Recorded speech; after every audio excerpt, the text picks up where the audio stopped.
Ah.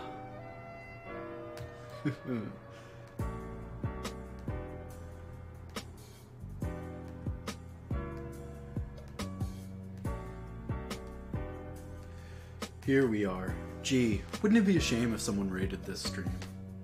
It would really suck if a bunch of people came in and raided this stream. But until then, the floor is yours, Mr. Daniel. Go ahead. Well, I don't think it's wise to include the link in the video description. And no matter how much you plead with raiders and trolls not to appear, they'll appear anyway. I really have nothing else to say on that. I'm just expecting more of the same now. But that may be my cynical, pessimistic nature. So, now what I could do actually, what could I do? I'm gonna leave myself a moment. Boy, my computer went so slow right now.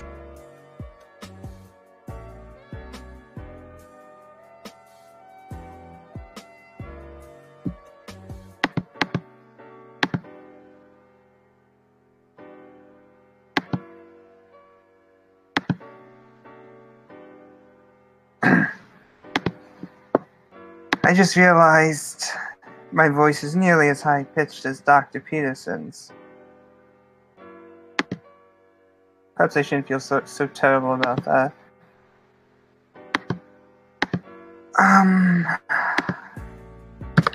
See if I can bring up that, might just be because of the way I'm sitting or that line now. Let's see. So I was reading earlier today from... Well, it wasn't from Arnold Schoenberg's Theory of Harmony. It was some Style and Ideas that I was reading from on the earlier stream this afternoon. Arnold Schoenberg's Style and Idea. Let me load that up. Hello, Otto Pohl, Professor Pohl.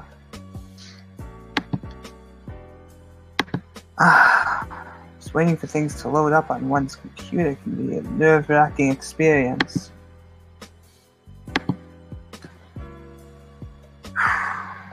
Okay, so I have it up again. Maybe I should screen share. Let's see. If I can. Share screen.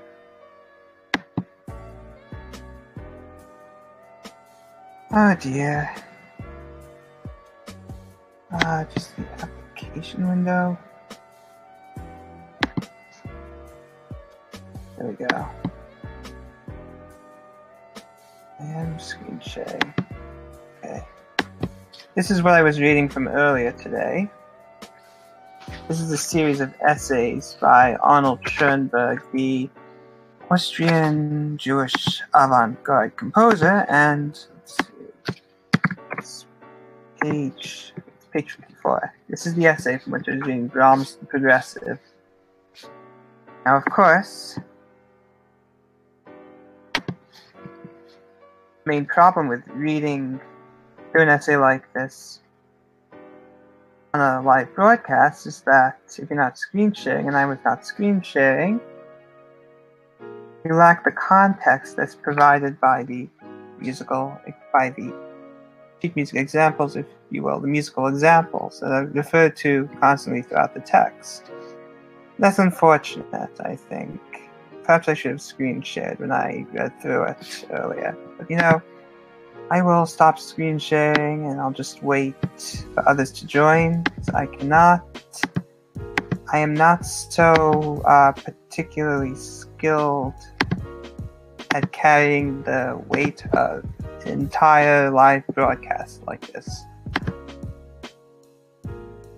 And of course my throat is a little sore. I'd love to discuss aesthetics, but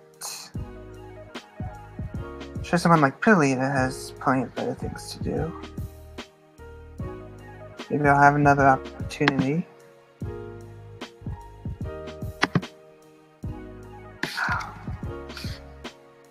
think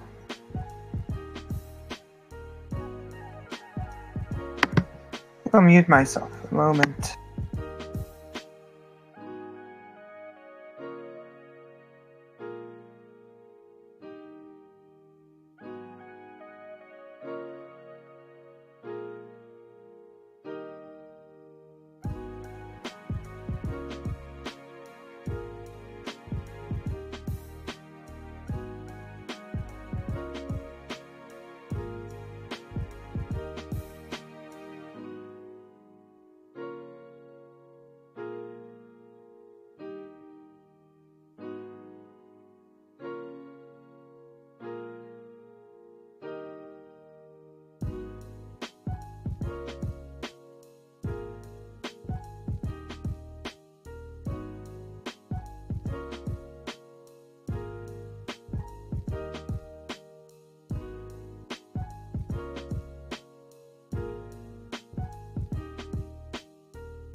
Hello. Anybody hearing me? Hello. Hey, Philip. So I'm just gonna wait for others to arrive. There may be some dead air in the meantime. You're not going to filibust with the essay again? I thought of that as a filibuster, actually, but no, I'm not going to repeat that stunt. My throat's still a bit sore from it.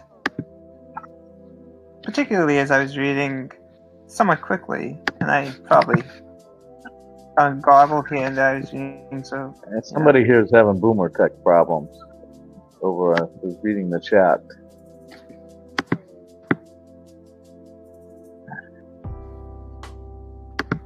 I don't know if anybody will join us. Do you mind if I turn screen share on? Go ahead. I don't know. Share screen. Actually, let's see. And now my computer's gonna freeze. Probably. Oh, I don't know. The worst thing would have been if it froze while that the porn was on the screen and you couldn't get it off. That would have been utterly disastrous. Wait a second, I'm gonna minimize. This is a little ridiculous. I'm getting the Macintosh Beach Ball of Death. That's just great. Oh, the wonders of Apple. I'm using the. Now I don't use Apple, though it's popular here. Oh, that's interesting. Press save. Jobs is the only Syrian computer maker ever. Well, the only one of any repute. And he's not really... I mean... Most people would not pigeonhole him as a Syrian, you know. Although he does look Levantine. He did look Levantine. He does. But like say Danny Thomas or Ralph Nader, you know. Lebanese.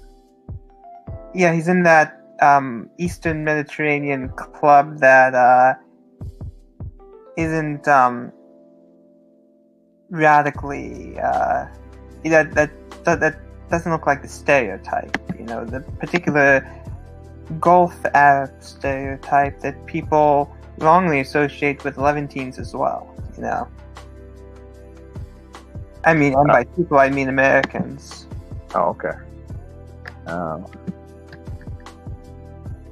You know, buffer us are wonderful for allowing us for giving us the opportunity to maintain our ignorance of the rest of the world. Let's see. Well, I suppose so. You know, as I said, I don't use the term Arab anymore. I refer to Arabic-speaking people. Oh, yeah. Because Well, it's just not a deep enough connection. It's just the linguistic, really. Yeah, of course. Well, so many people that call themselves Arabs, even proudly call themselves Arabs, are really descendants of Arabized indigenous people, of Arabized natives, who more often than not, if their ancestors converted to Islam during the... Wait a second. I've got to take a call. Okay. Okay.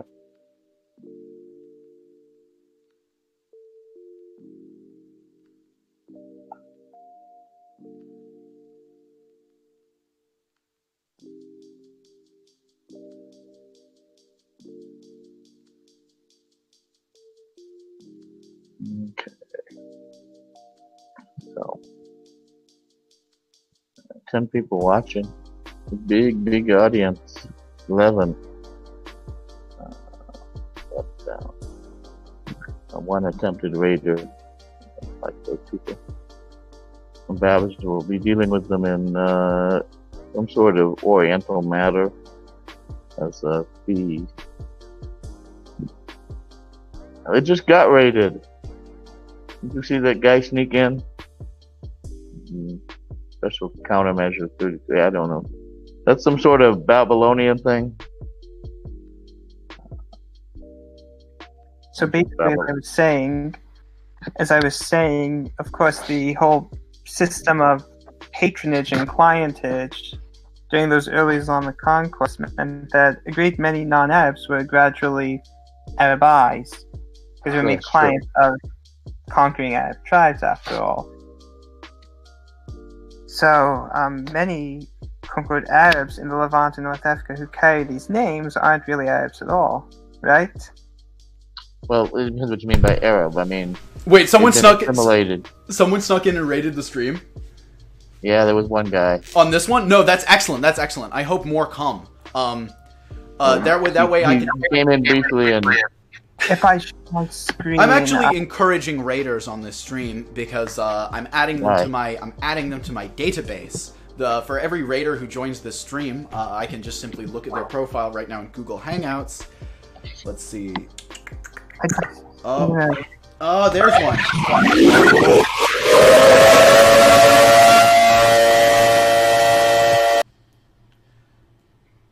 See, what Mark is going to like, though, is the fact that now I have his IP address. I now have Mark's IP address. Let's see what it is. Ooh, interesting. Okay. Show your friends... So, Mark, why don't you show your friends the link so I can get their IP addresses as well? I'm curious to know where all you guys are located. Let's see. Ooh, interesting. Okay. Let's see. Yeah, don't make me call your mommy, okay? Don't make me call your mommy. Yeah, Mom, he's looking at porn. Anyway, I recommend more raiders come and join the stream so I can add their information, as it were, to my database, as it were. I've got like all these IP addresses on my screen right now, so I guess there was another before. But yeah, I recommend more join. Yeah, I can find out where they live. I can find out who provides their internet, and much more. If you give someone who really knows what they're doing an IP address, you can really ruin someone's life. So I recommend you don't raid my stream. Anyway, back to you, gentlemen.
the unfinished fugue that closes the Art of the Fugue by Johann Sebastian Bach. There have been many attempts to complete that based on what people what musicologists think Bach intended. But it always ends up in my humble opinion, always ends up less than satisfactory. And I haven't heard a completion that really that's just satisfying in any way with respect to that. And again, there's something of an allure to leaving these works incomplete, particularly if there's something cosmic about them. And the more cosmic works would be the Art of the Fugue or Mozart's Unfinished Requiem.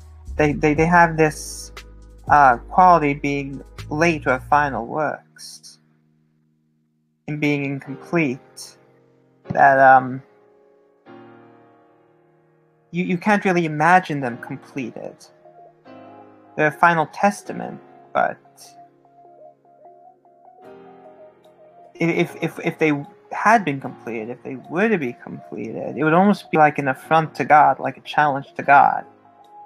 So that's just. So why don't they do that in literature? In literature, they always try and complete these uncompleted manuscripts, and it's usually the person who inherits the estate so they can make more money. That's annoying. You go to. I'm just going to type something here. Staff text.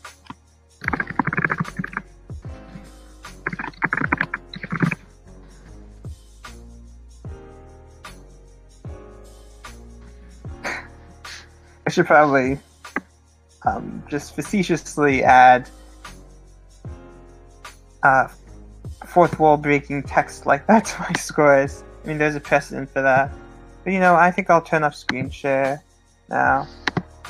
That was a fun little excursion, and of course, writing my own work and discussing the allure of incomplete works. But let's see, reading the chat. Just don't write any queer works. It'll lead to I hope that, and perhaps I should have just kept it on, and I should return to that. But that's the sort of thing that may deter raiders, because there's nothing whiter than classical music, which of course is not the purview of Europeans anymore at all. But it can serve as a repellent for I guess perhaps the younger generations. Although I am part of the younger generations, I am young. Speaking to generalities, here's something that's interesting that I've made use of for years. I'll turn screen share back on. I'll just do application window. Sure. Babs is rubbing his hand in the chat about calling the mothers of these kids and telling them they were looking at porn. Yeah, that's there's your, I guess, Jewish spirit of vengeance, right? Yeah, well, it's certainly Oriental. I mean, that happens in here all the time, as far as historically.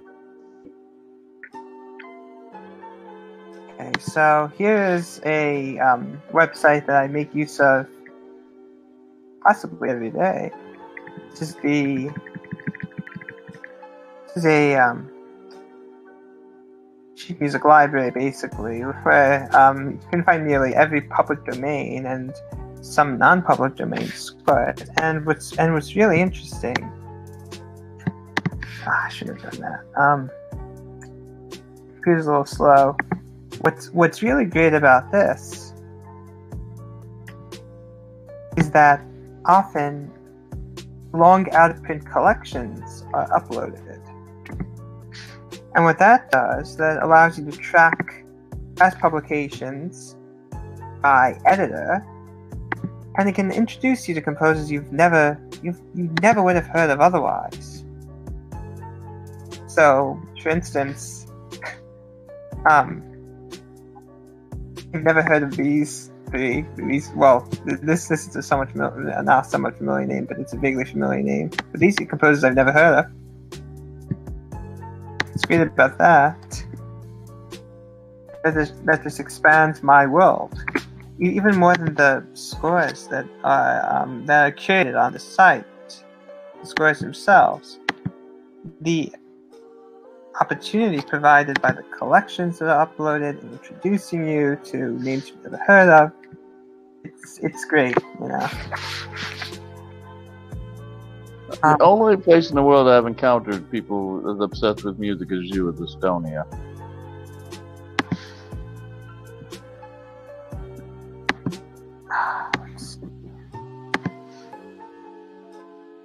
It's just, what do I talk about? I mean, we were discussing a couple broadcasts ago, before everything went to shit. We were discussing, or Pillita was sort of leading a discussion on aesthetics, on his whole shibboleth of queer aesthetics, and what it means to be queer in the arts, and how all real art is queer, and to be queer is to be marginal, and so that's a really challenging concept. For me, it's challenging because I view so much great art as having a sacred angle to it, a religious angle to it, sacred inspiration, the practice of writing Soli Deo Gloria at the bottom of manuscripts, even secular manuscripts. The act of creation itself is, in a way, aping the act of creation by the divine. Except you're not creating something out of nothing, you're using the resources around you, and you're bringing order to disorder by using the creation. In the divine sense, it's the creator bringing, as I said, something out of nothing. Matter out of the absence of matter, if you will.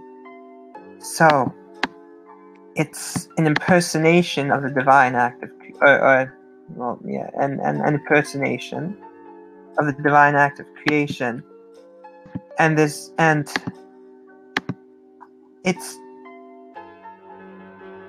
in the postmodern sense that we are beyond grand narratives, we're beyond real, solid, yet transcendent meaning and purpose, and where we're even beyond craft and skill in the arts.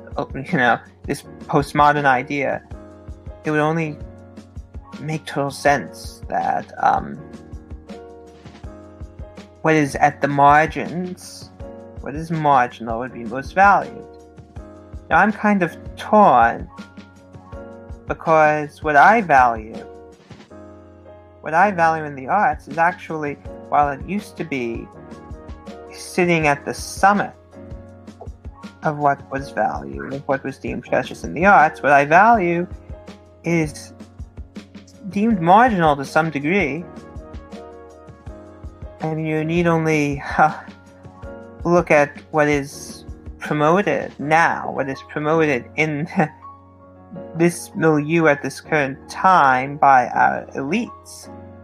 And you see it is, you know, art forms like hip-hop, and this is not a discussion of the intrinsic artistic merits of hip-hop as an art form, but it's that the principles that undergird it, the operating principles of hip-hop as an art form, are not those that I necessarily value.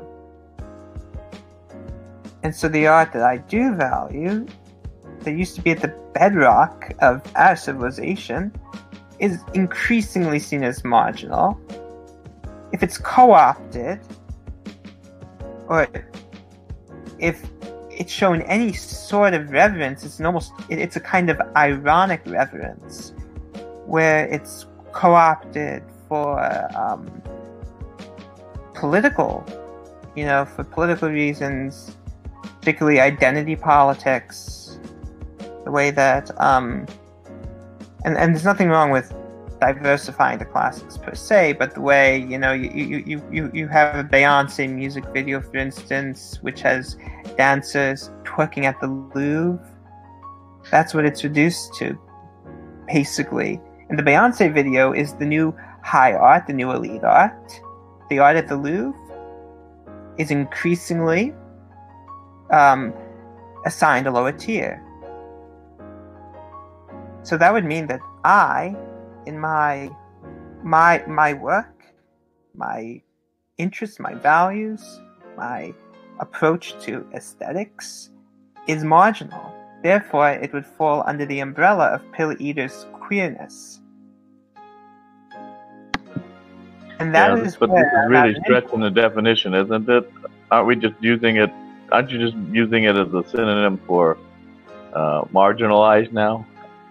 Well, that's sort of how he's using it, in the sense of marginal, thereby edgy, against the status quo.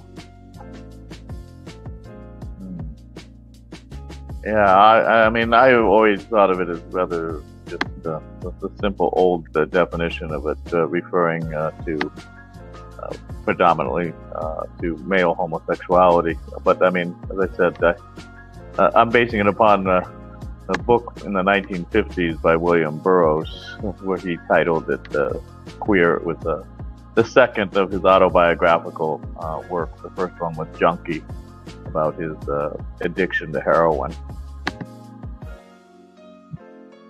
Well, that's not something that I've read. Junkie is well worth reading. Queer is okay. Everything else William Burroughs wrote is crap.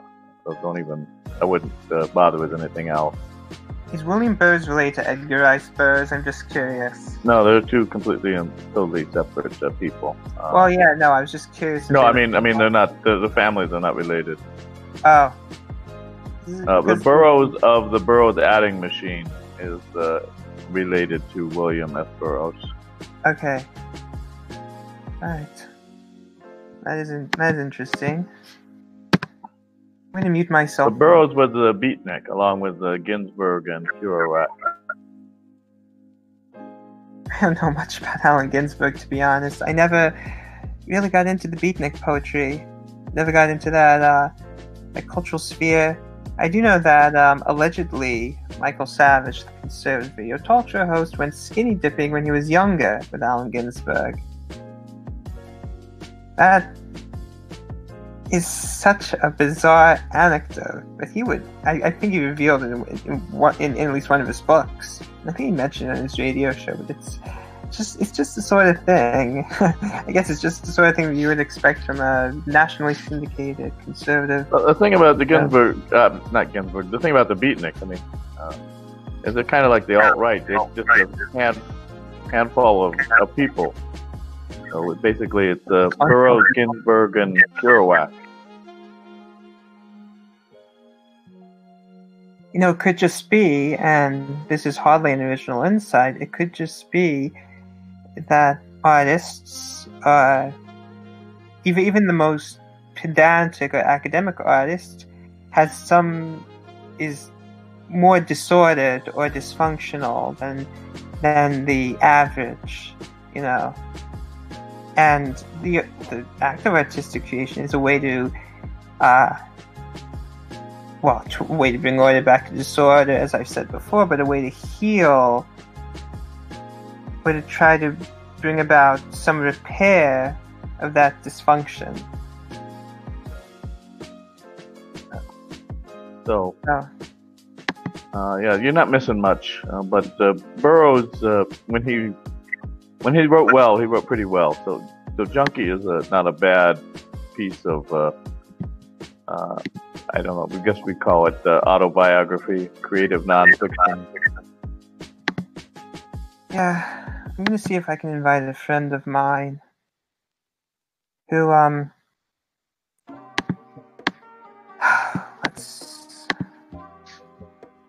who I promise you will not share out the Hangout link. No. Actually, I should.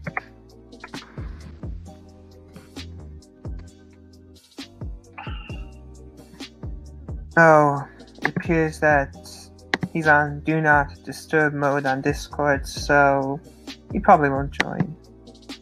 Just waiting for others. Somebody kick the monkey. The monkey.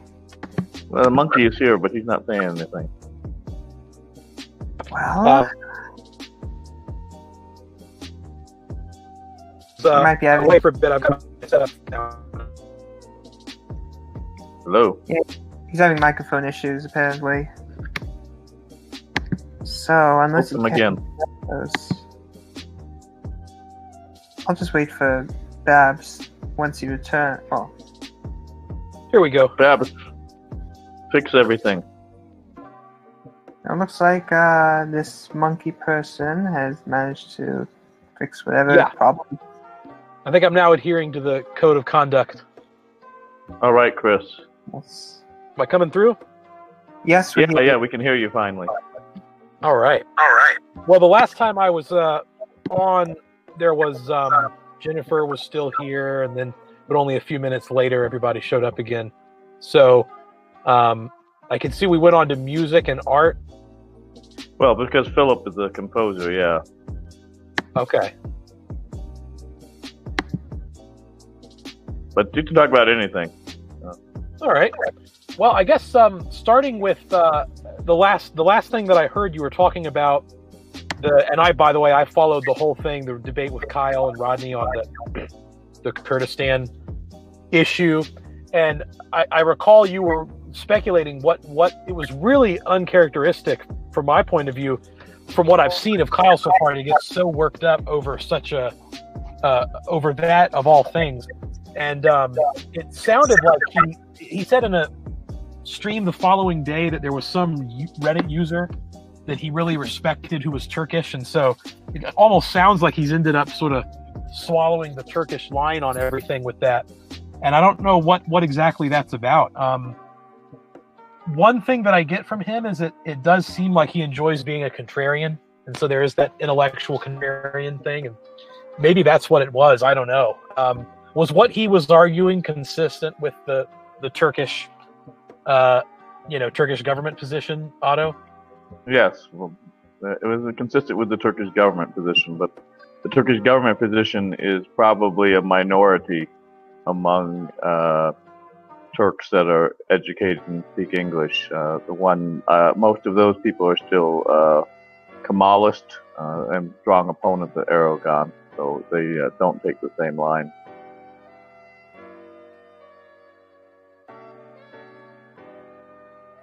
Yeah, so I was certainly wondering what that was about. I think, would you agree that this is kind of changing the subject again rather abruptly, but no problem. What I talked to Babs about the other day was I've been trying, as I watch all these, I've been lurking for a while. I watched your first appearance on Luke's show when you were sort of introducing Kurdistan and all those issues to him sometime in the late summer, probably August or September. And since all throughout this time and going all the way back to like February and March when Luke had Kaufness on and everything, I've been thinking about how to merge all these observations I have about Kevin McDonald and Kaufness and all these other observations about the queer elites and the makers of popular culture, and how elite culture becomes popular, mundane culture. And I guess what has always stuck out to me is that what Kaufness describes seems to fit with a lot of people's experience. Or excuse me, what Kevin McDonald describes fits with a lot of people's experience, and that's why you get the parentheses and all that stuff. But then on the other hand, I've also noticed that there's a lot to what Kaufness says about how almost everything that you notice about those demographics you see with, culturally Protestant, urban white liberals. And I sometimes wonder if Pill Eater is correct that the alt-right is a queer cultural movement that's trying to transgressively push boundaries of discussion in popular culture.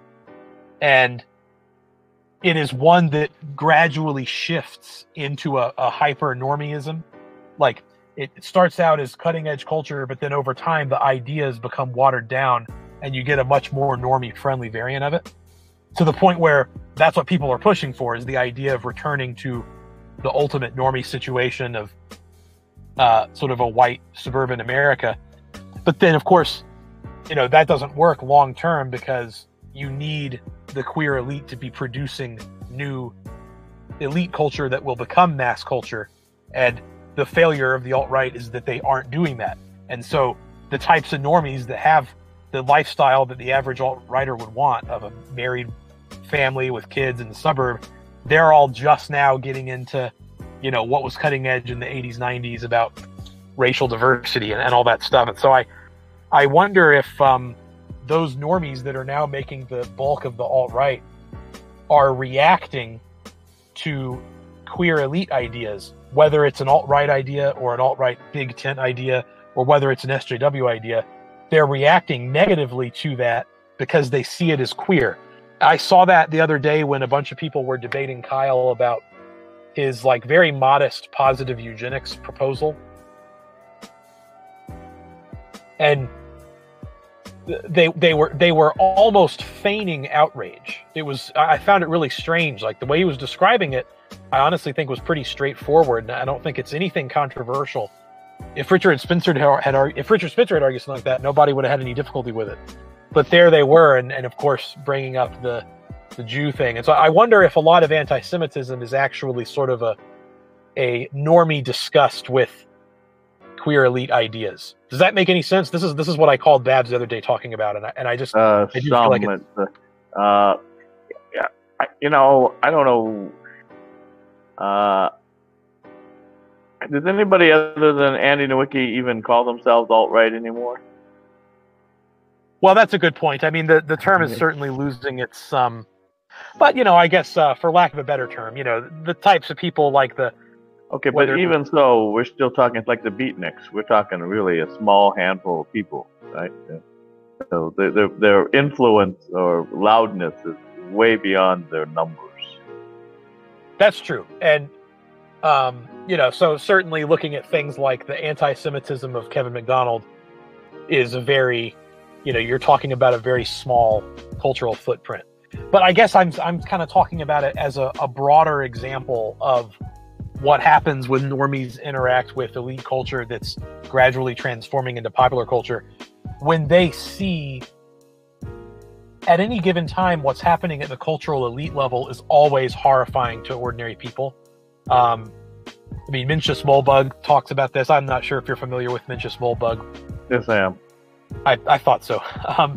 But, he talks about that. He has the example from California of whatever it was, 1964 or so, when they basically passed a sort of restrictive covenant law, a law formalizing that restrictive covenants were legally permissible. And he asks the question, would these people have any belief, would they be able to believe that 40 years down the road in their very same suburban towns and villages, that there will be laws mandating, racial integration of neighborhoods at the affirmative manner? And that, of course, nowadays the same demographic that would have been outraged by that sort of forcible integration today would be outraged by the possibility of not having that forcible integration. And that's an example where whenever you look into the future, at where things are going, there's shock, but then by the time it filters its way down, anyone who's opposed to it is now, an untouchable. And Pat Buchanan started as a very mainstream person. Now he's untouchable. And so I guess I see sort of as an example where at every level, when people are confronted with any sort of cutting edge transgressive elite culture, they're shocked and disturbed by it.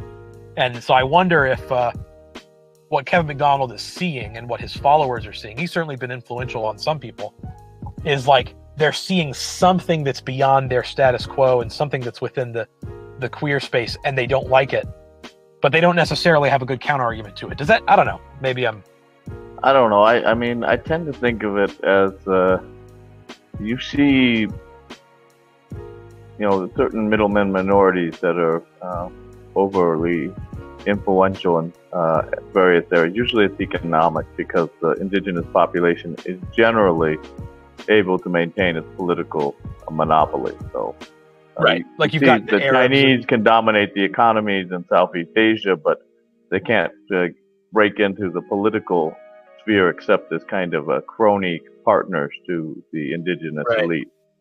But I was fascinated the couple of times KMG talked about Sikhs in Canada, because they seem to have done exactly what the Jews have done in the United States, as far as being less than 2% of the population and being way overrepresented politically. And I'm looking at the IQ score of India is 82. Now, I don't know what the Sikhs are, or the Sikhs in Canada are, but if it turns out that if the average Sikh in Canada is 82 IQ, and they're able to have half of the cabinet seats currently, this means that it's not that these types of control are not really about being smarter. There's something else going on. Interesting. I mean, I do know that there's a lot of evidence that India is, and I think this is also, someone else was on one of the streams talking about this, that Iran, I think it was you, that Iran may be multimodal in IQ, and that caste systems tend to create particularly multimodal populations. So it could be that Sikhs have had some kind of evolutionary pressure, but who knows? I guess what I've always thought was most suspicious about K-Mac's theory, and I think a lot of people, even in the HBD sphere, tend to agree with this, is the idea that it's a form of genetic. Well, first of all, the idea that it's group selection. Group selection is, to my understanding, even within HBD spheres, a very an idea that's not considered to have much evidence. People also misunderstand it. I remember when Enoch his debate with Halsey or someone brought up group selection, and people have a tendency to interpret group selection. I doubt it was me. I don't do much on genetics. I'm a political historian. So when I talk about ethnicity and race, it generally how governments, particularly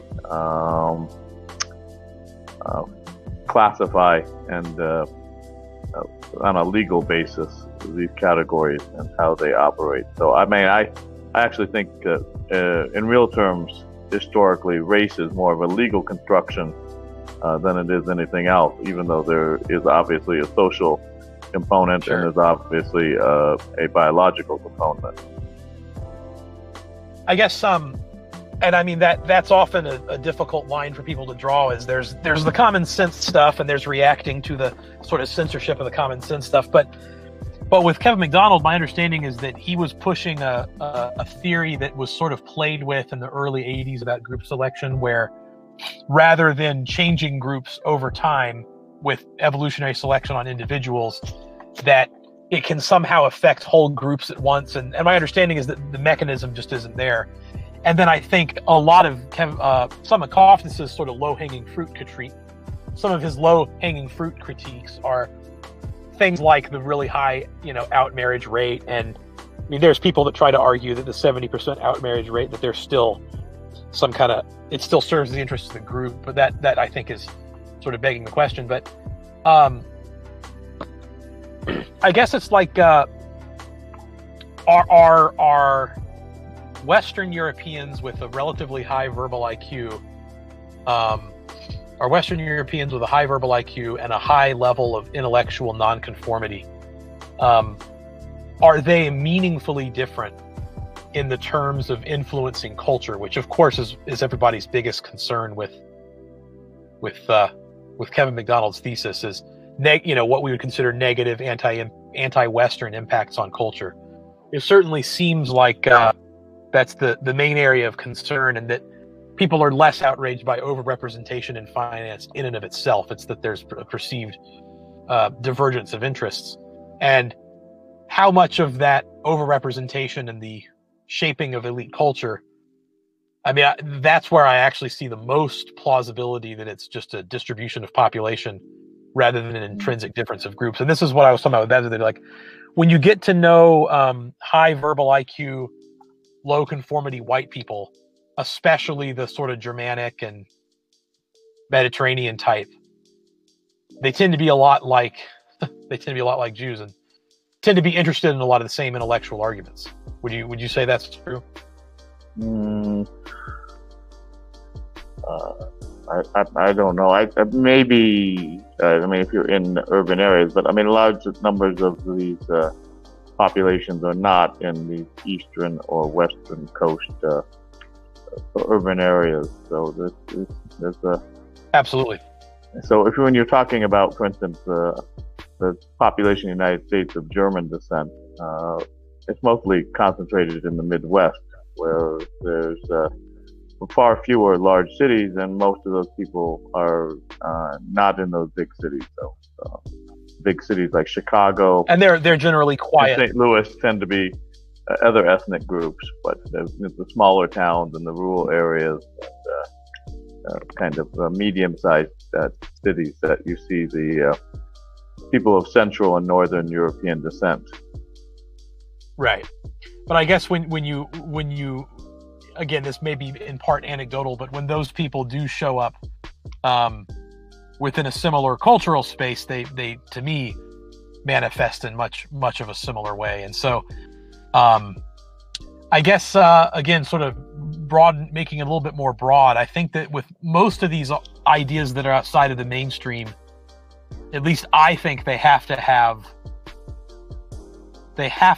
some sort of set of nonconformist people that are constantly pushing boundaries and competing with other sort of politically correct narratives that will form popular culture. I think that trying to restore this sort of former set of social norms without competing at the level of elite culture, and I think that's probably doomed to fail. And I like what Halsey's doing, but were you there? Were you listening when he was just completely not having any of the queerness conversation? I mean, it was pretty funny.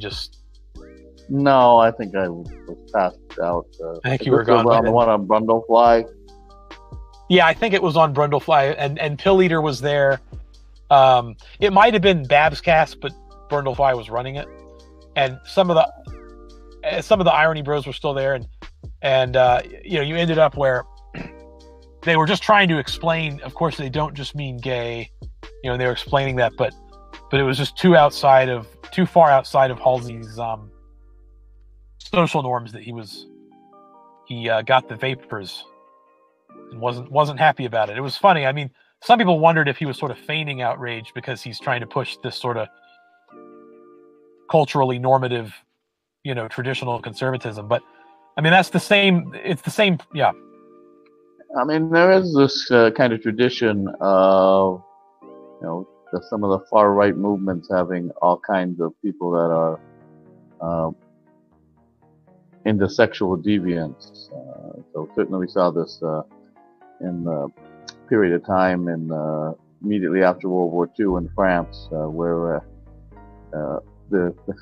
all of the strong heterosexual traditional masculine intellectuals were on the far left, generally communist, and what we would consider the left wing edgy people into cross-dressing and homosexuality and whatnot tended to be on what's left of the far right after the purge of the Vichy supporters. And that is strange. I mean, I wonder if, who knows how much that's sort of universal parallel. I mean, I get the impression that, of course, there's absolutely the subset of well, I mean, in terms of people that have made popular impact, I mean, Milo Yiannopoulos would be an example. People that perceive themselves as being more threatened by major forms of change, but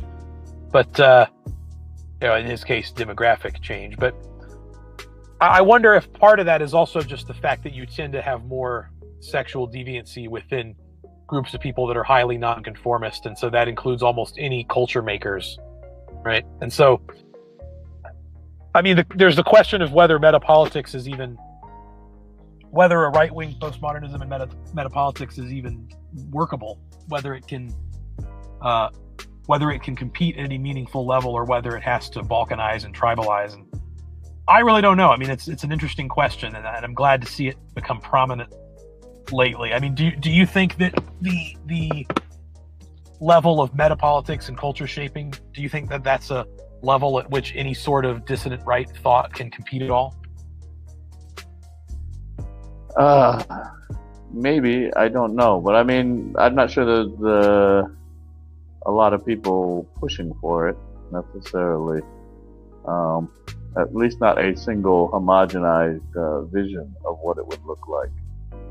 There's not a lot of cultural production coming out of people calling themselves dissident right.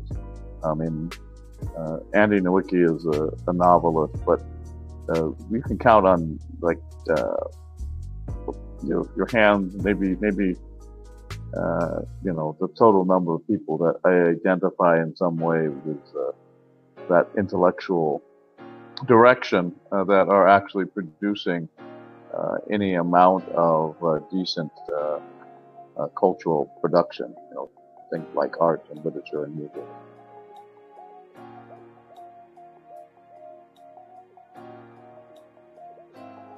I mean, it is certainly a pretty small pool. Yeah, I mean, I don't know. I get the feeling that,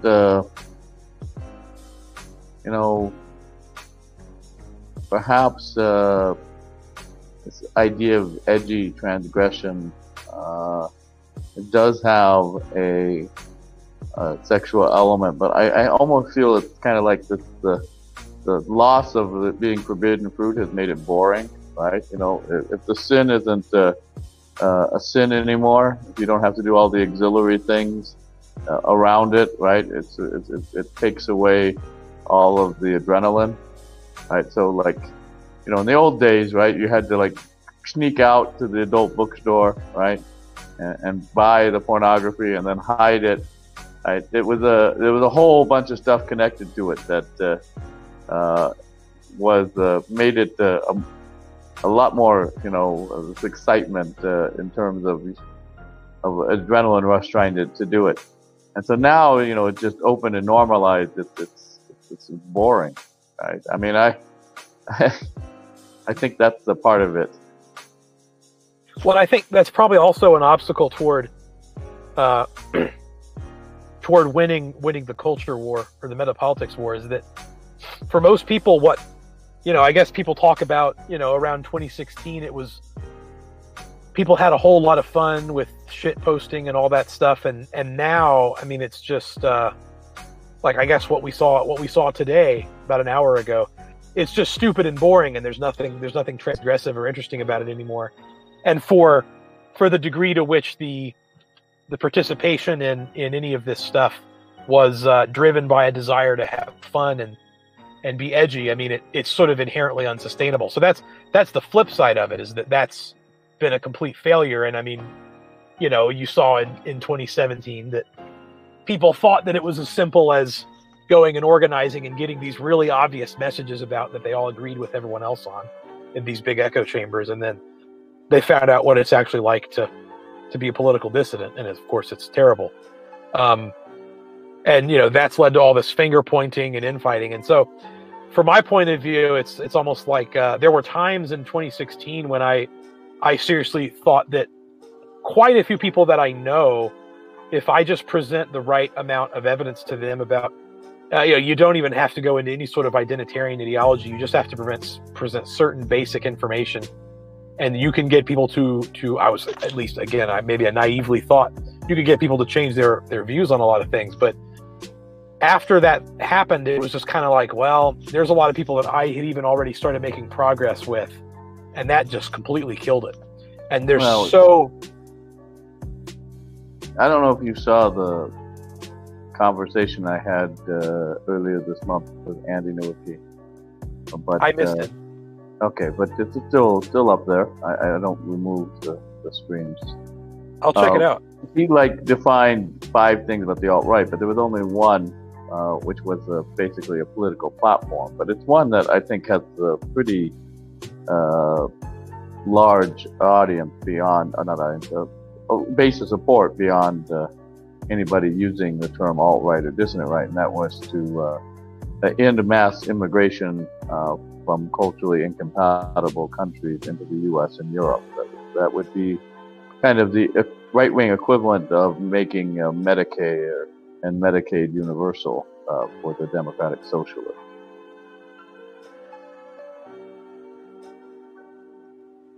Well, and that's certainly probably the most palatable platform, but, you know, we see that so often it ends up, you know, I mean, take for example, did you follow the whole Paul Nealon thing in real time? I did not follow it in real time, really, because I have a job and a life. Yeah, sure. I know what happened. Yes. I guess what I mean is like, I remember in January 2017, you know, hearing all the screeching about the inauguration and then the Richard Spencer punching video and all that stuff. You know, I wasn't really like following it actively, but like, you know, as it happened, I either saw, you know, short little reports about it. And then I remember one day, just while I was doing errands, you know, I was listening to a Stefan Molyneux episode where he was interviewing Paul Nealon in January 2017, back when he was, you know, a totally, I guess, politically correct to the degree to which it is kind of MAGA person. And he was talking about the trade policy and talking about the neoliberal Republicans and Paul Ryan and how terrible they were.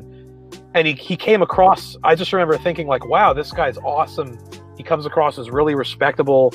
This is like the type of, he wasn't really talking about social issues. You know, I was almost wondering, this is the type of Republican where, you know, you could talk to disaffected Democrats. And I was just so excited that there would be a more people like that. And I didn't think he'd beat Paul Ryan. And then literally he dropped off the radar for me because I got busy with a lot of stuff. But then in the summer, I had a little more free time and I was following it more. And then suddenly I just saw his Facebook posts, and he was going like full, he was going full David Duke. It was all the Jews' fault. And he was also doing this thing, and I'm glad this came up. I'd like to hear your understanding of this, because you know a lot more about history than I do. Is my general understanding of the whole David Duke, the secret behind communism argument, is that, yes, there was a disproportionate number of Jews in some of the Soviet governments, and that during the period of the Holodomor, there were a lot of Jews in the government, but there were that of course he says that's because it was all secretly, all the Stalin's purges was secretly a Jewish genocide against the Gentiles, and of course for certain people for whom any sort of criticism of people who were Jewish is totally verboten, that becomes an appealing narrative. But then the more I looked into it, and the more I just heard reasonable people talk about it, it became pretty obvious that there were lots of ethnic minorities overrepresented in the Soviet government at that period, and most of the Jews in the Bolshevik government ended up getting purged by later governments of the Bolsheviks, some of which were Jewish, some of which weren't. Lots of other ethnic groups were overrepresented. What would you say to if you're familiar with it? Have you read Yuri Leskind's The Jewish Century? I've almost read it. Like I've read so many summaries of it, and I've watched interviews with him. You should go and read the actual book. It has probably the best explanation. He himself is a Soviet Jew at the University of California. There were some other groups, Latvians, Georgians, that were overrepresented. But what you have is that the same type of affinity groups and in-group preference and creation of an ethno-economic political class operated in the USSR within a socialist context as did in the United States. This kind of a system that was not openly anti-Semitic, at least not in its early decades, allowing for them to organize in this way. And so he says they were highly successful in the Soviet Union because of these factors.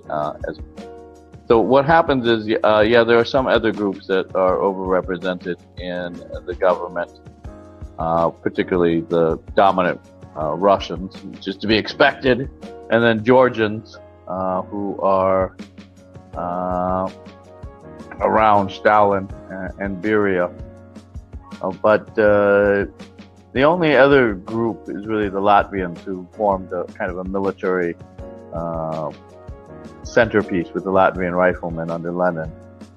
But what you have is a very large number of Jews go into the political police because it's controlled at the top during the 1930s by Genrikh Yagoda, who is Jewish, and appoints these people under him.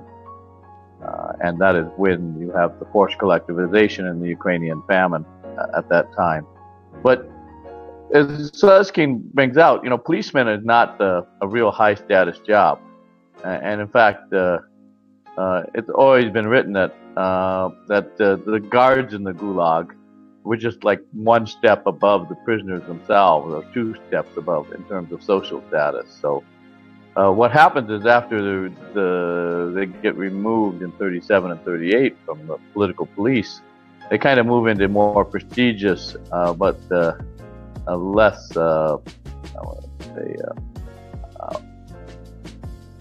politically powerful positions.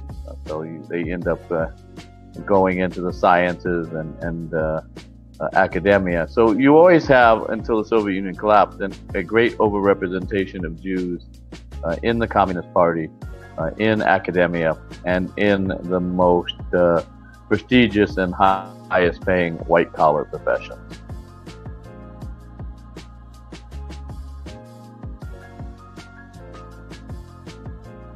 Well, I mean, that makes sense. Yeah, sorry. It's interesting because, the way you describe it is, I had heard the Latvian statistic, and I think I had heard someone, sort of say that as almost sort of to ridicule, the narrative put forward by people like David Duke about the Holodomor. But I guess the impression that I got from it is that, to a certain degree, yeah, there's the overrepresentation, the white collar jobs, and I think even David Duke is absolutely right that I'm sure there was some degree of resentment among people like the guards and some of the people executing the agricultural policies. I'm sure that some of them had resentment of some of the people they were killing, but I mean, that's true. We know that. I mean, yeah. I've looked at some of the archival documents from collectivization in 1930 and 1931, and they openly used racial epithets against ethnic Germans and ethnic Poles. They and Ukrainians, those I guess? People. No. At that time, really, it's the richer non-Jewish minorities that get the racial epithets aimed at them. And they associate them with being kulaks. And so you have a very high disproportionate number of those people deported as kulaks in 1931. And you have very large campaigns against them, the national operations in 1937. So, I mean, the Polish operation, out of 800,000 citizens of the Soviet Union that are ethnically Polish, over 100,000 were executed. So, wow. A very large number. And it was because they were kind of affiliated because of the ethnic homeland, as it were, ancestral homeland, although for many of them they never moved. They were just in the eastern parts of Poland that got taken over by the Russian Empire and then became part of the USSR. They were accused of being spies for the Polish government and executed.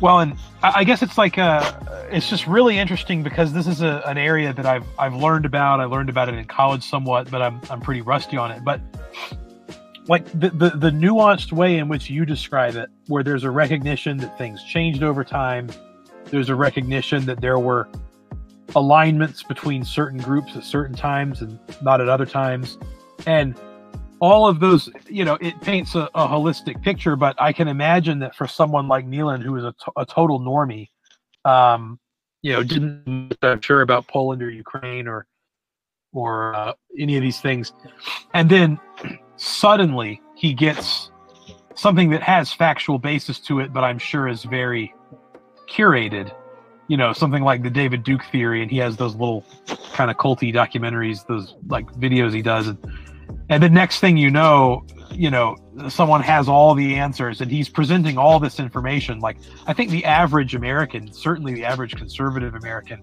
has absolutely no idea that Jews were involved in the Soviet government at all, let alone, at a disproportionate rate. I mean, in my experience, there's probably, it just doesn't even cross anyone's minds. And so if you have someone like Paul Nealon who finds himself suddenly in this informational ecosystem where every single, fact that can be mobilized to try and portray the Soviet massacres as this, this Jewish massacre of Christianity, there was the full force of all those people trying to move in that direction. And so then he just got convinced by it. And it was sad to see that, because it's like, you were saying earlier, the alt-right has a small footprint of information and intellectual influence, but it seems like almost all of that influence is going toward totally spoiling potential allies, and making it impossible for them to be effective. I don't know. I mean, I'm as normie as they come, and the anti-communist, I guess you could consider him at that time, he's now dead, right-wing Jewish British author Leonard Shapiro talks about how during the 1930s, many Ukrainians and other people would find that the political police that had come to arrest them or engage in other acts of repression against them were Jewish. So, I mean, this isn't anything new, even though obviously it was not until the 1990s that we had what they call the archival revolution. Was obviously one of the reasons why there's a lot of cooperation, as it were, in the Holocaust with the Nazis by ethnic groups in the areas of the western part of the USSR, particularly those taken over in 1940, is the fact that they associated communist rule with the Jewish participation in it. And so to them, it kind of merged. I mean, the most blatant version of this is there's a Sonderkommando R in Transnistria. And these were ethnic Germans that had settled in the Ukraine, and that territory got taken over by the Romanians. And the Romanians just raided everything, including the Germans. So the Nazis took direct control over the German population over there to protect them from the Romanian allies. And these people were what was left over after the Ukrainian famine of 32 and 33, which a large number of Germans had died in, and the German operation in 37 and 38. And total during those years, over some 80,000 Germans arrested and more than half of them executed. So these people all had members of their family that had been killed by the atrocities under Yagoda, and then later Yezhov, which is when we start to see the purge of Jews out of the NKVD. But they were completely broken men, but all of them could, as it were, in their own mind, point to the fact that the murder of their relatives was done by Jewish communists, and so they were willing participants in the extermination of Jews in Transnistria. Well, and I think this is all information that, I mean, certainly like historians and specialists in the area have always known this, but certainly the overwhelming popular understanding of the Holocaust does not delve into any of that. I mean, the idea that at least some of the groups that collaborated with the Nazis, I know this is also true of some of the Muslim groups, like the Azerbaijanis that joined the Nazis. You know, there was a similar historical baggage against, in this case, I guess, Russia. But, and I even knew some of that growing up, but I think pretty much for the most part, normies that aren't in any way educated in history, this is a total, sort of the whole point of the popular Holocaust narrative was that Hitler sort of picked the Jews almost out of nowhere. Maybe some liberals will say because they had a large impact on intellectual life, and so he hated them for that reason. I've certainly heard some sort of normie liberals argue that.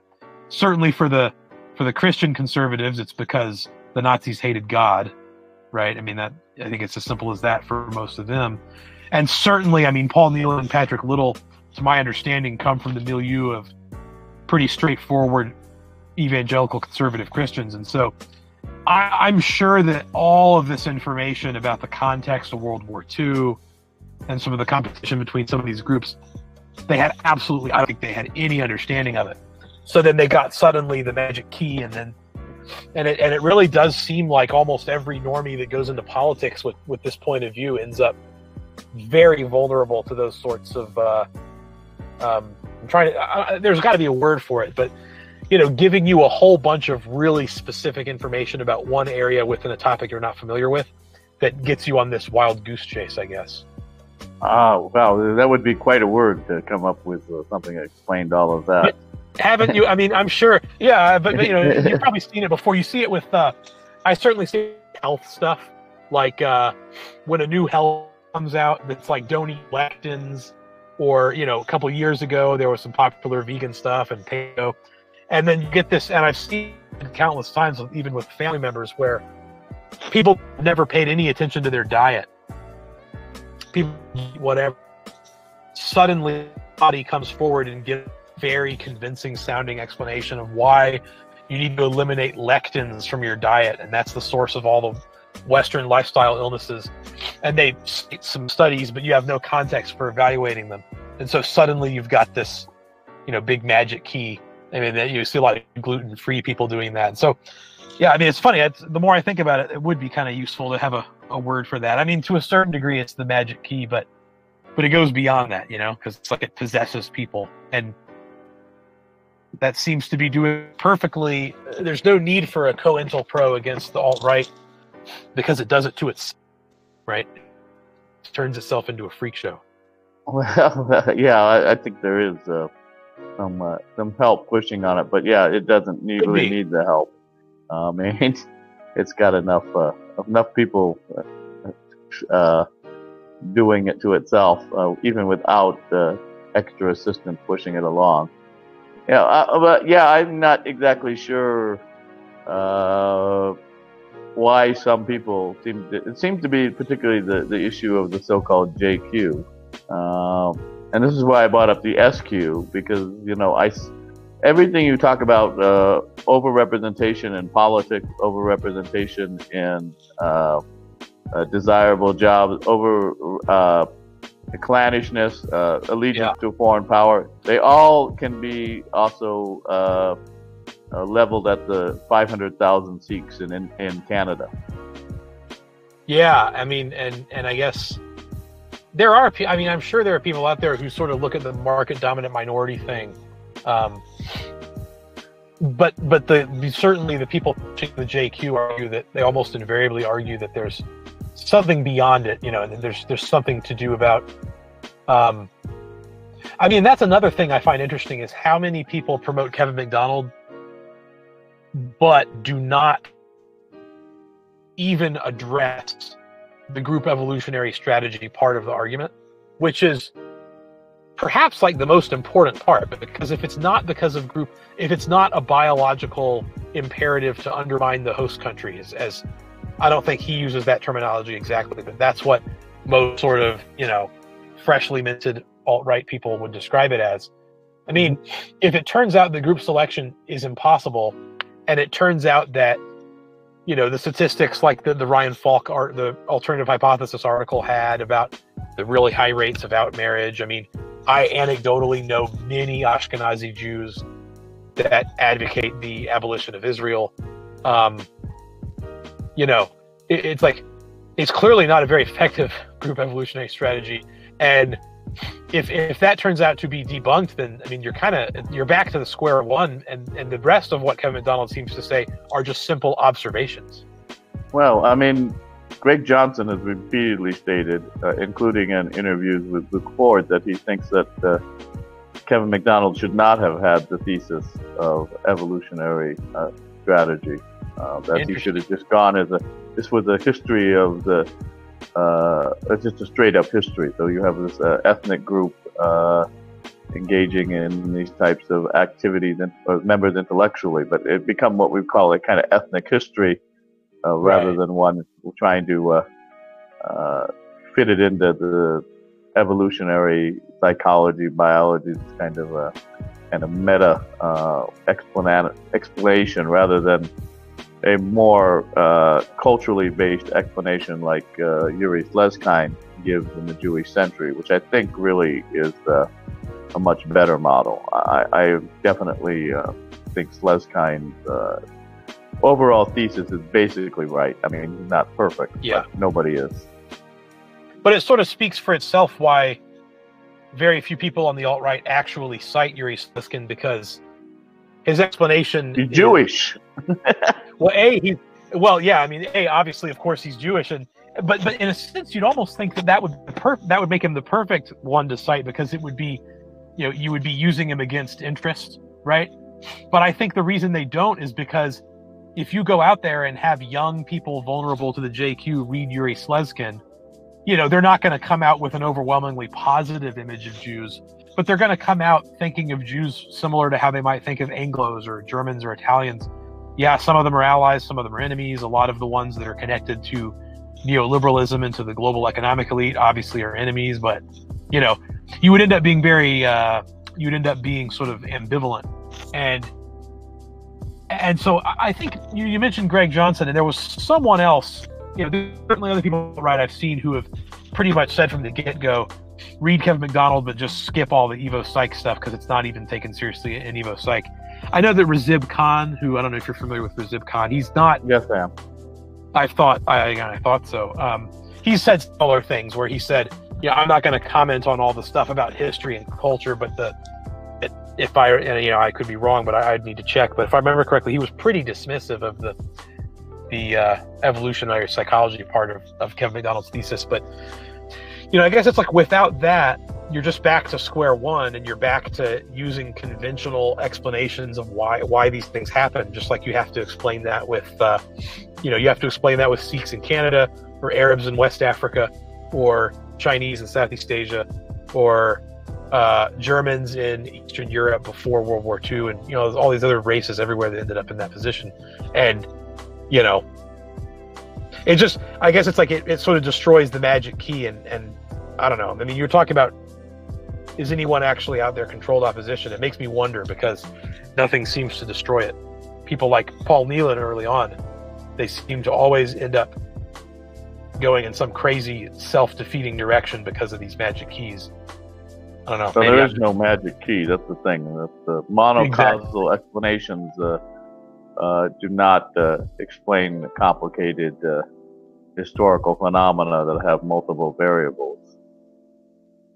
Well, this sounds it's a very normie model to use, but I really can't help but think that there are so many questions that are really hard to answer about what is leading to the mass importation of, what's leading to the massive demographic changes in the West that are historically unprecedented, which, in Ryan Falk's terminology, is the type of thing that looks like a military defeat without having actually been militarily defeated.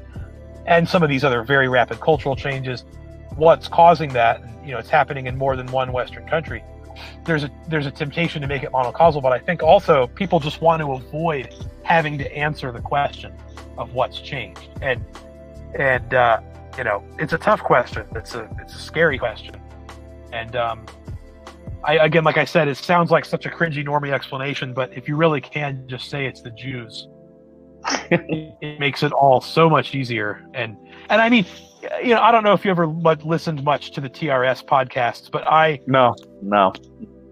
There was a time when I did, and I was never comfortable with, I was never comfortable with a lot of the ideas, but I certainly found it funny. And there was that period of, hey, this is transgressive. There were a lot of people, I think, on the left that even listened to it for that reason, that it was transgressive and funny. And,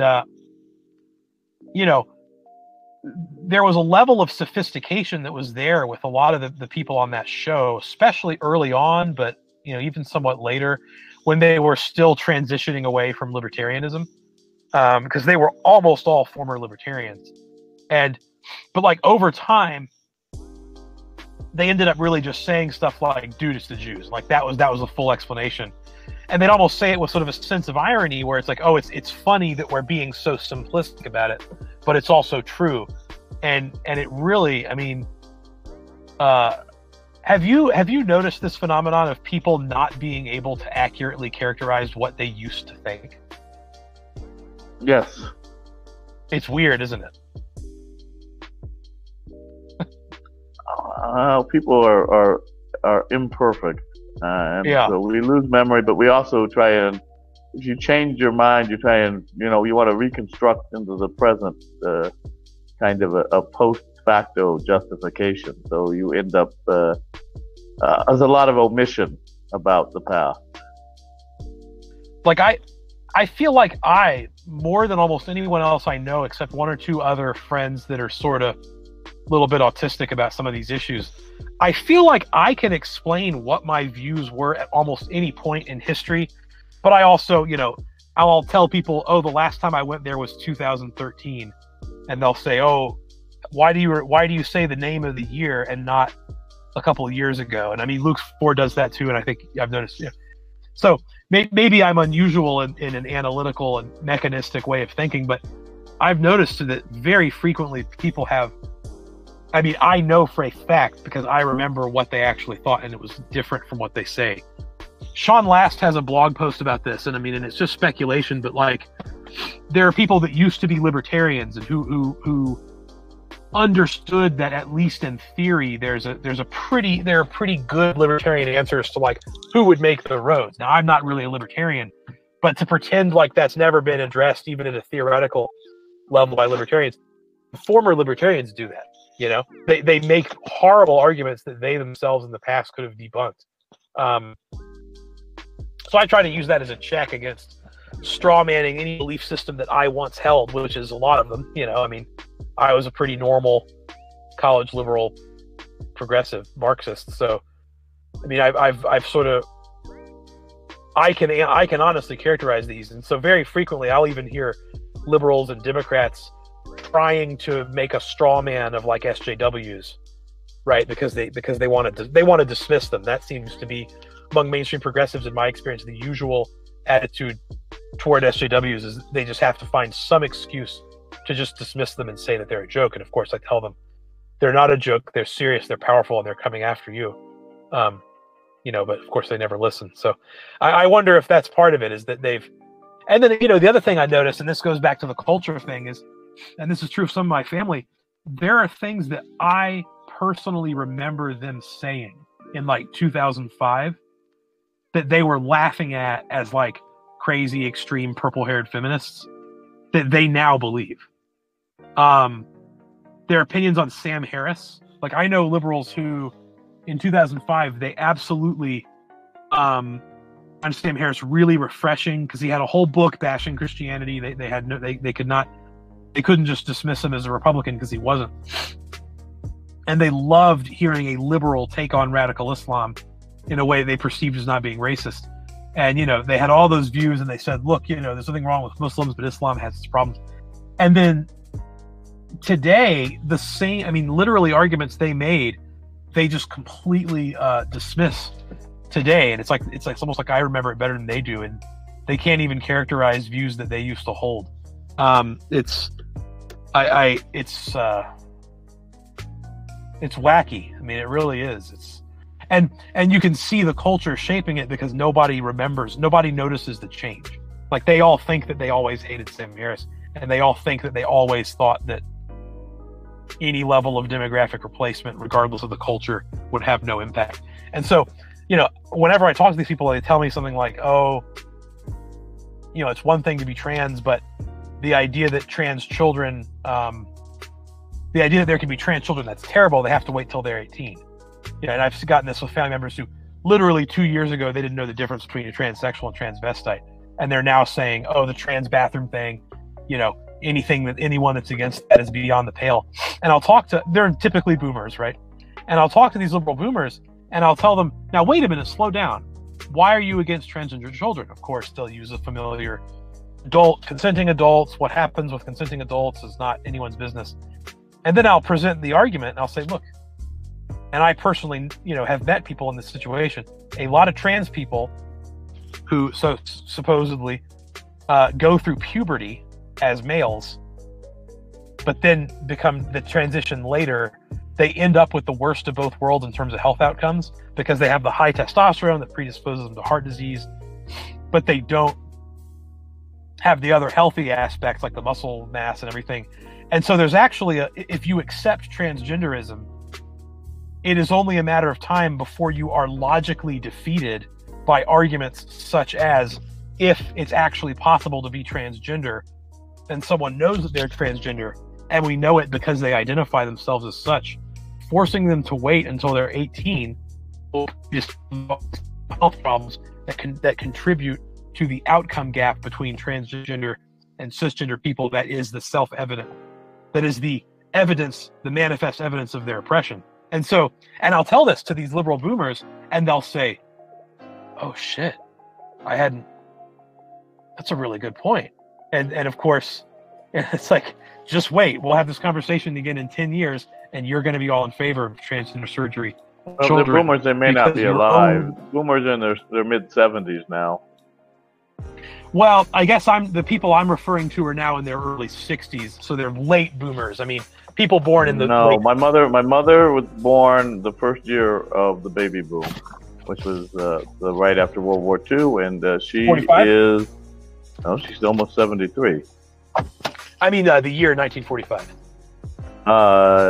No, the year after that. Okay, so yeah, 1946. Yeah.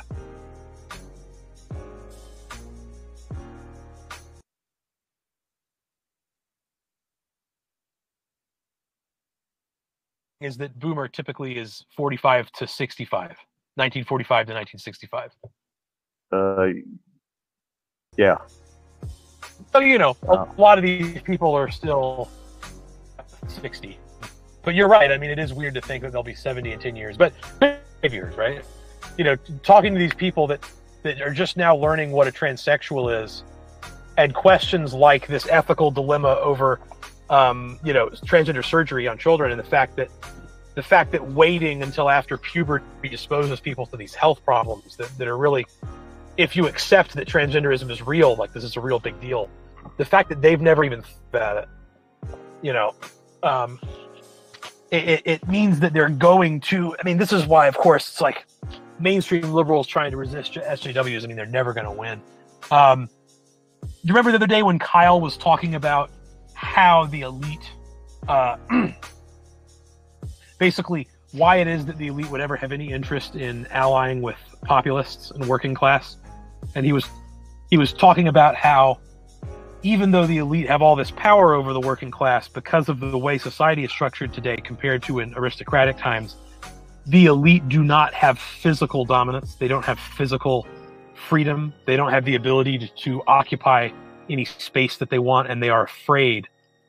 They're afraid of the physical power of working class people and of the underclass. And I mean, that was very reminiscent of Moldbug. And I wonder if that's part of it too, is like, you look at these very elite people and they're ultimately, I mean, they're pretty powerless to actually stop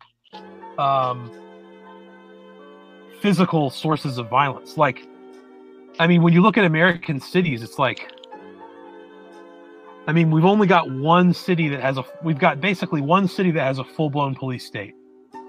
And that's because it's the financial capital of the world, or the number 2 financial capital of the world. And they only have had it since the early 90s. I mean, New York? Yeah, talking about New York City. I mean, it's the only one, it's the only American city that has the demographics it does that isn't highly insecure. And don't get me wrong, I'm not saying it's, the best place to live, but compared to what it was in the 70s and 80s, it's a lot better. That's not from personal experience, of course. I'm not old enough, but from hearing from people that lived there, it was very different. And and that was at the height of American power. And, you've got Chicago where, yes, the little neighborhood where there's like 3 overlapping police departments is pretty good. And the rest is just luck of the draw. And,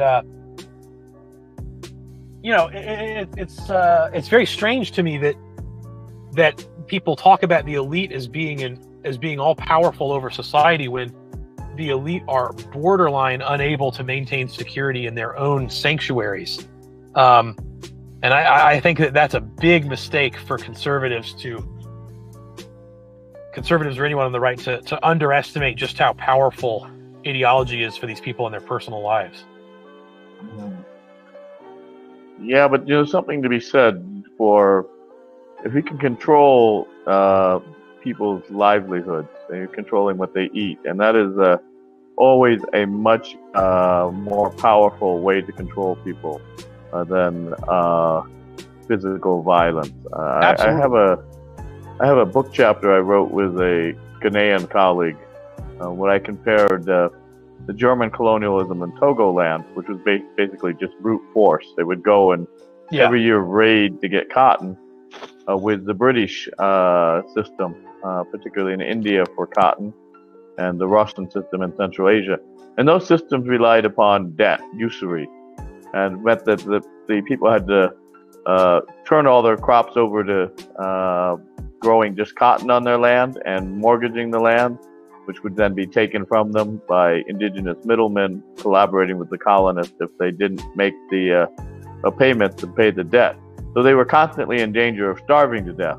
So in Togoland, the Germans come and beat the Togolese once a day a year, and the other 364 days of the year they go on and do what they want, regardless of what the people in Berlin want. So they were actually much better off under the more violent German direct kind of at the point of a gun than people that were being in the system of debt that had them constantly on the verge of starvation, that was administered on behalf of the British in India by Indians and administered on behalf of the Russians in Central Asia, largely by Volga Tatars. You're basically describing formalism. This is the idea that when power is not explicitly delineated, even in a positive manner, then if the power doesn't have limits, if the power is, well, not that if it doesn't have limits, but that if the power is sort of implicit or is a set of alliances between groups, they end up having infinite power because it's not stated what power they have and it's not formalized. I guess what I'm saying is that in order for you to have a functional exploitative system that just derives resources, it's not really very important to have absolute control. In fact, absolute control would be sort of a waste of time. But I think that this sort of anarcho-tyranny where, members of the elite, supposedly, like according to Sam Francis, the elite are waging war against the founding stock of the American people by importing violent outsiders.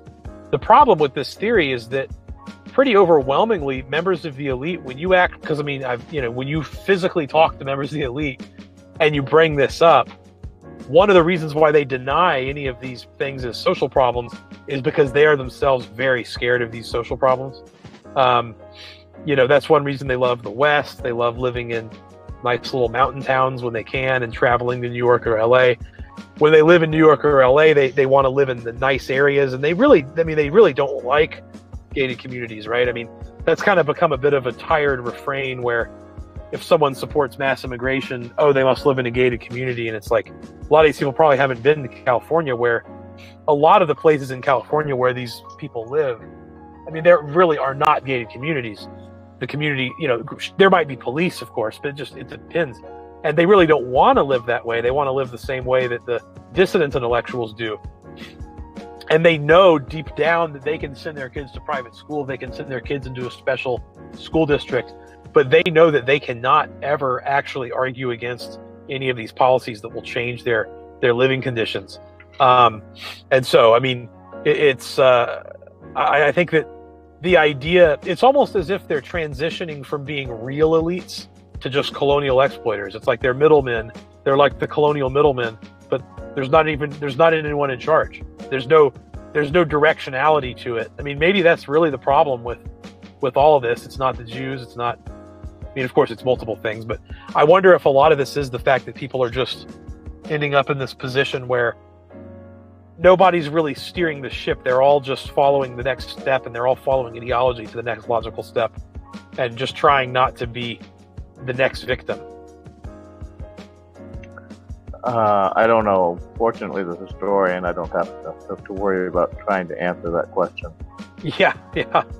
I mean, this is another big open question. I mean, as far as what levels of violence were typical historically, like Pinker seems to have a lot of evidence that, generally speaking, throughout history, there were much higher levels of violence than occurs in even, pretty low living condition U.S. cities post-war. And I guess with people like the neo-reactionaries, right? One of the counter arguments made to them is this sense that things are not really spinning out of control. I mean, there's not really that much of a problem with violence. I mean, one of the things Kyle was talking about on one of his first appearances was that you don't need to worry about a decline in personal security, regardless of what happens to the demographics or culture in the West, because, because the corporations will just use private security to keep everything peaceful. I mean, I thought that was seemed a little bit naive, but I guess that works so well in South Africa. Right. I mean, it is kind of like, I was a little shocked when he said that, but as an historian, do you think that, having a functioning level of public safety, people that have the right, the theoretical and the functional right to walk freely in public without very severe danger of being curb stomped or set on fire or scalped or whatever horrifying things happen to people in high crime areas, is the idea that, do you think that changes over time in personal security and the risks to doing anything that we would consider part and parcel of a functioning society, not part and parcel of living in a global world, is that more a matter of governance? Does governance play a role?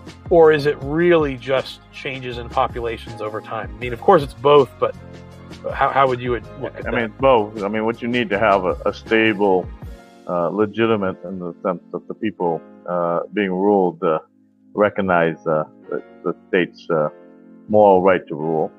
And they need to have what they used to call a Rechtsstaat, that is a state of laws, that it's not arbitrary. Things can't be changed arbitrarily, that the people know what the law is, they're clear and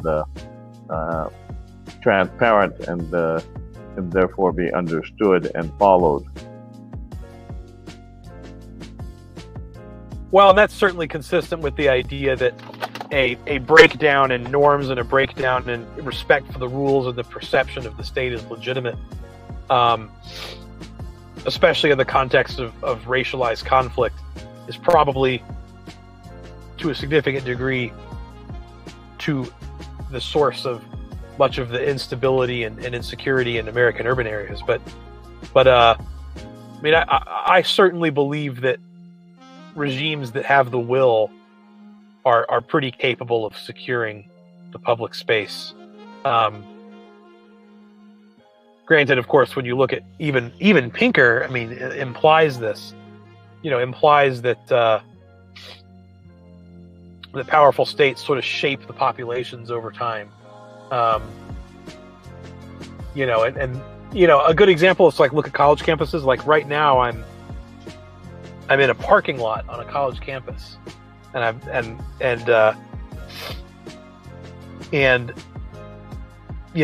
every now and then somebody will walk by, people probably coming from frat houses and stuff, and they're going, back to their rooms, and every now and then some student will come out of a building and drive away.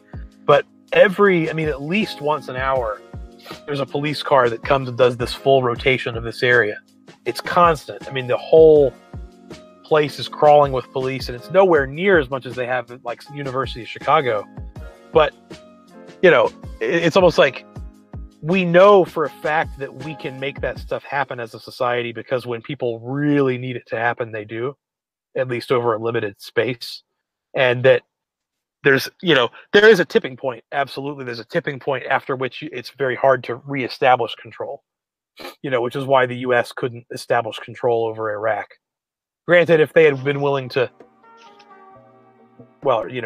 many parts of Iraq, maybe if they had been willing to go extremely more brutal and medieval, they would have been able to, but that didn't really work for the USSR, and Afghanistan did it. I mean, there has to be a set of assumed social norms that are shared by the population and the people ruling. And sometimes you need a little bit more of a stern hand, but I really do think that the state, that the ideological assumptions of the state and the foundations for legitimacy are what bring about personal security. And I think that's why claiming that the elites are hypocrites because they seek to send, the Section 8 housing to Orlando suburbs and not New York City. I mean, to me, that has a very limited utility for how much you can explain with it, because when you really look, you can tell that deep down, they all know that they are at risk of being swallowed by their own ideology. And they're making, temporary and probably eventually ineffective attempts at staving it off from victimizing themselves. So maybe that's the biggest problem. I don't know. I don't know any elites, but it seems kind of, I mean, if they're aware of it, why do they keep doing it? Why don't they attempt to reverse it? I have noticed there is kind of a blatant hypocrisy in that all of these people are, as the frame game said, diversity tourists living in white zip and Jewish zip codes. They're not living in the inner city. I mean, that's largely true. I think that's true in the sense that, many of them live in mountain towns. Many of live in parts of Northern California that are pretty demographically white and upper class. But, and they do engage in diversity tourism, and there's sort of this coming of age. I mean, I think that gentrification is kind of a coming of age ritual for these people, going and living in a slightly sketchier area for its authenticity. But I guess what I'm getting at, and absolutely there's certainly hypocrisy, but what I'm getting at is that these people are not making any arrangements to address the fact that long term they're in danger from this too, and they frequently become victims of it in the short term. And when they are victims of it in the short term, even elites or sort of people trying to LARP as elites, when they end up on the wrong side of it, they are totally abandoned by their own side. There's a fear that they have, a fear that they would ever have to own a gun, a fear that they would ever have to admit that there's areas that are dangerous. I mean, talking to like liberal boomers that lived in New York City in the 80s, they will claim that, they'll say, oh, it's not as bad as it used to be. And then when I talk about how bad it was, based on from hearing people who are willing to admit it, people that used to be cops and, reading the statistics, they'll claim that it's like nowhere near as bad as I'm saying it was. But in private guarded moments, they'll admit that it really was bad, and they probably had some kind of experience. And it's like, hypocrisy can't be stained for more than one generation, can't be sustained, like especially in the West. It's like, I mean, that's kind of why, you see all these young Jews that are raised as college SJWs. And yes, there are some of the hypocrites out there who, nationalism for thee, but that for me, but not for thee. But for the most part, I see a lot of people moving in the direction of Israel is just as racist and unforgivable as Western countries, and it has to go. It's like, I wonder if that's because you just can't, like, hypocrisy has to be sustained from personal experience. It's like, It's like they need to have the life experience of understanding that their ideology has a hole in it. And without it, they can't. It's like the facts catch up with them eventually, you know? And I think that's what the elites are afraid of. I think that's what's scaring the elites when I talk about how they have that fear. When I talk about how there's a limit on the degree to which... we should expect the elites to pass legislation to end immigration into the U.S. and Europe and Canada tomorrow, right? Well, I mean... Well, when I was saying earlier that there was a time when I thought maybe I could convince people, you know, around maybe 2015, I thought that, and I tried doing this. I tried staying within a completely progressive mainstream frame and maintaining progressive assumptions. I would think, you know, obviously when I present them with certain basic facts and present them with evidence that their own worldview will lead to their own communities being destroyed, their way of life being destroyed, that they'll listen. And as spoiler alert, it didn't work. But what I'm saying is that it's not that they have a complete academic understanding that they can verbalize of these issues. It's that deep down they have a terror that this stuff won't work. Of course, they look for any sort of confirmation that it will. So they love watching. I mean, so many TV shows these days it's like the theme of every TV show, these music shows and these talent shows, is there's always like a white country singer and a black hip hop artist, and it's all about them being real chummy with each other, and just this sort of propaganda about how America's supposed to be, and they want to believe it, and to feel happy when they see Trump, and they can say, oh, the racist, but the real America is not like that. But I guess what I'm saying is that when the undertow catches up with them, like in Brooklyn, when there was that area that people had very carefully curated to be a safe place for their kids to go to public school, so that they could be nice urban living upper class white people who send their kids to public school, who have a sense of public trust. When those schools were attacked for lack of diversity, all of the cultural elites in that area tried to attacking their schools from within the progression and say, oh, well, you know, it's just a coincidence, or they come up with some explanation. But all of those same people, when they hear about the same thing happening in some other city, they turn against those people. So it's like the elites are hypocrites for themselves, but not for all of the other people in their social class. So they all constantly turn on each other. It's kind of just like a matter of time until these easy targets are gradually picked off. I don't know. I mean, it seemed to me that this is like there's some ideas that are so stupid only an intellectual could believe in them, as George Orwell stated. Oh yeah. Because I explained this very simply to my Kurdish students and Arab students, and it takes me about 2 sentences, and I will do it here. But they understand immediately, and I call it the Kumbaya theory of international relations. So Turks and Kurds and Arabs and Persians are all going to join hands and love each other and live in peace and harmony for all eternity and sing Kumbaya. And the students think about that for 10 seconds and realize that no, that's never going to happen. There's not enough hashish in the world to smoke to be able to hallucinate that one. Yeah, and I mean, and I guess, you know, you could probably speak of analogous examples like in the Soviet Union, where elites are supposedly in control, but they're all normies that are on the receiving end of the elite to popular culture pipeline, and they can't think outside of it because that's weird. And so I guess what I'm saying is the elites absolutely are threatened by their own policies. And I think that at sort of a subconscious level, a lot of them realize it. But when they weigh deviating from their worldview with a chance to save the lifestyle that they care about, they go with what seems more immediate, right? I mean, like, I know teachers I've met teachers who complained about the Obama policies of putting quotas on discipline. right? And they're so angry about it. And they say it's so unfair that you can't discipline kids of certain backgrounds because the quota is already full.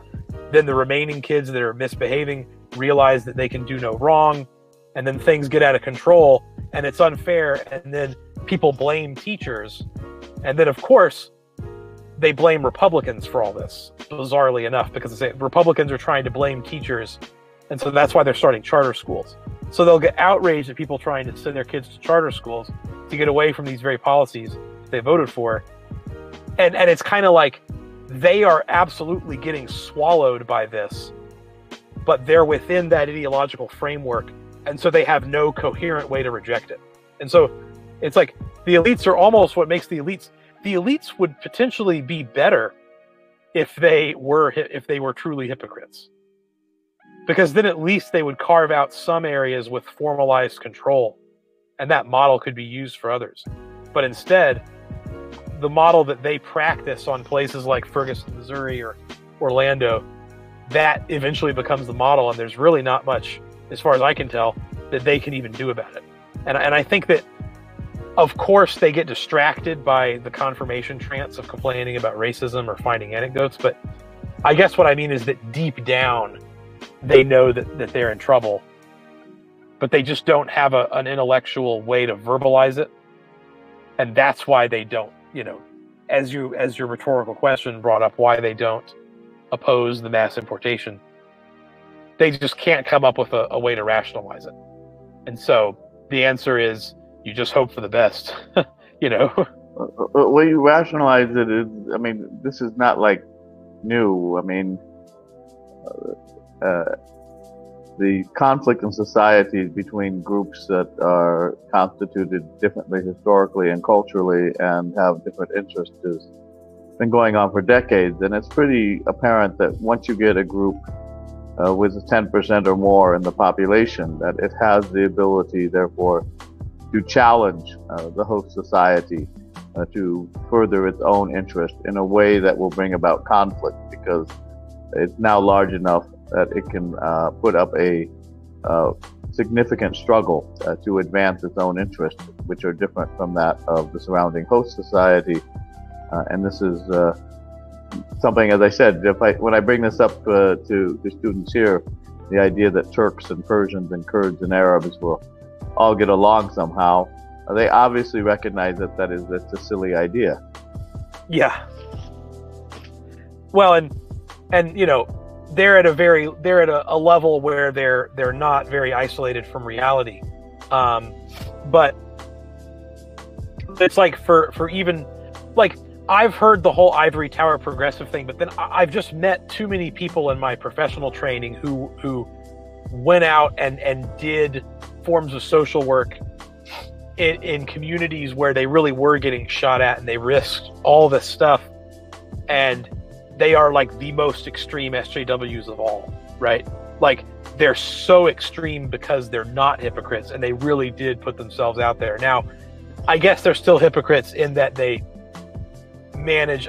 One of the problems with it is that there are communities that are highly racially diverse and that are, follow all the rules and things really are fine. They're often associated with universities. And so it's like, when people actually feel that they're bucking the trend of hypocrisy, they get a high on knowing that they're not hypocrites, and it reinforces their ideology. And so it's like, I don't know. I think that the pure ideological assumptions are themselves really powerful and really resilient to being changed by personal experience. So that's why I'm a little pessimistic about the idea that that elites will change as they become cognizant of their own long-term interests, because I just don't. It just doesn't happen. Instead, some form of identity that already has legs is used to prevent people from the disastrous consequences of their own, the logical conclusions of the disastrous consequences of the logical conclusions of their own logic. The only thing protecting them from it is some sort of group-based narrative that's relevant to them, some sort of identity, or they just try to, move to another little suburb somewhere, but eventually they run out of places to flee to. So in point of fact, I'm not sure you do run out of places to flee to, but the places become different. Yeah, right. But here's the thing: the places you can flee to avoid the problems will not have the benefits they're looking for. So, for instance, I spent almost 6 years in Equatorial Africa, and it was fine because I'm the one white guy, so I don't have any enclave that can be conceived of as a threat by the black majority there. So, really, my whiteness was an irrelevancy because it's just one guy. But you will never see left-wing white Americans going to work in universities in West Africa, and they won't see it because the pay is low, and they want to have a very rich lifestyle internationally. The white people you see that come to Ghana, they are right-wing Christian evangelicals that are working with right-wing evangelical African churches. And I'm sure it's a nice life, but of course that's not a sustainable model for large groups, but and so I guess this is all kind of what Kyle was getting at, that there are elites, plenty of Republican and conservative elites as well, who do have this sense of doom, and who need to have. It's like, in order to think about this, they have to have someone elucidate the possible consequences of following following the pause to its conclusion. They have to see the alternative, and it can't be tied to something overtly ideological. And so I guess it may be a fool's errand. I mean, these are the people that think that there can be love and harmony and peace between Kurds and Arabs. I'm not sure if there's any hope for them. I mean, you could be right. I mean, but there's also, I guess, like, this is another thing is, I think it's more the poser elites that believe really silly stuff like that the Kurds and Arabs and Sunnis and Shiites are all just going to get along. It's like the people that are sort of aping the elite culture without necessarily fully understanding it. I think that the true elites, for example, are aware that their vision of the future is going to be extremely detrimental to the middle class, and they feel somewhat guilty about it. They don't know.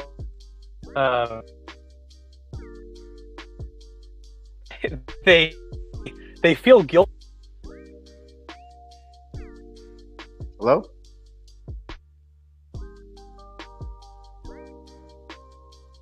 I think this is more where the real elite is coming from. And so, they are certainly scared of the long-term consequences of their policies, but they can avoid it coming to the front of their minds by blaming the middle class.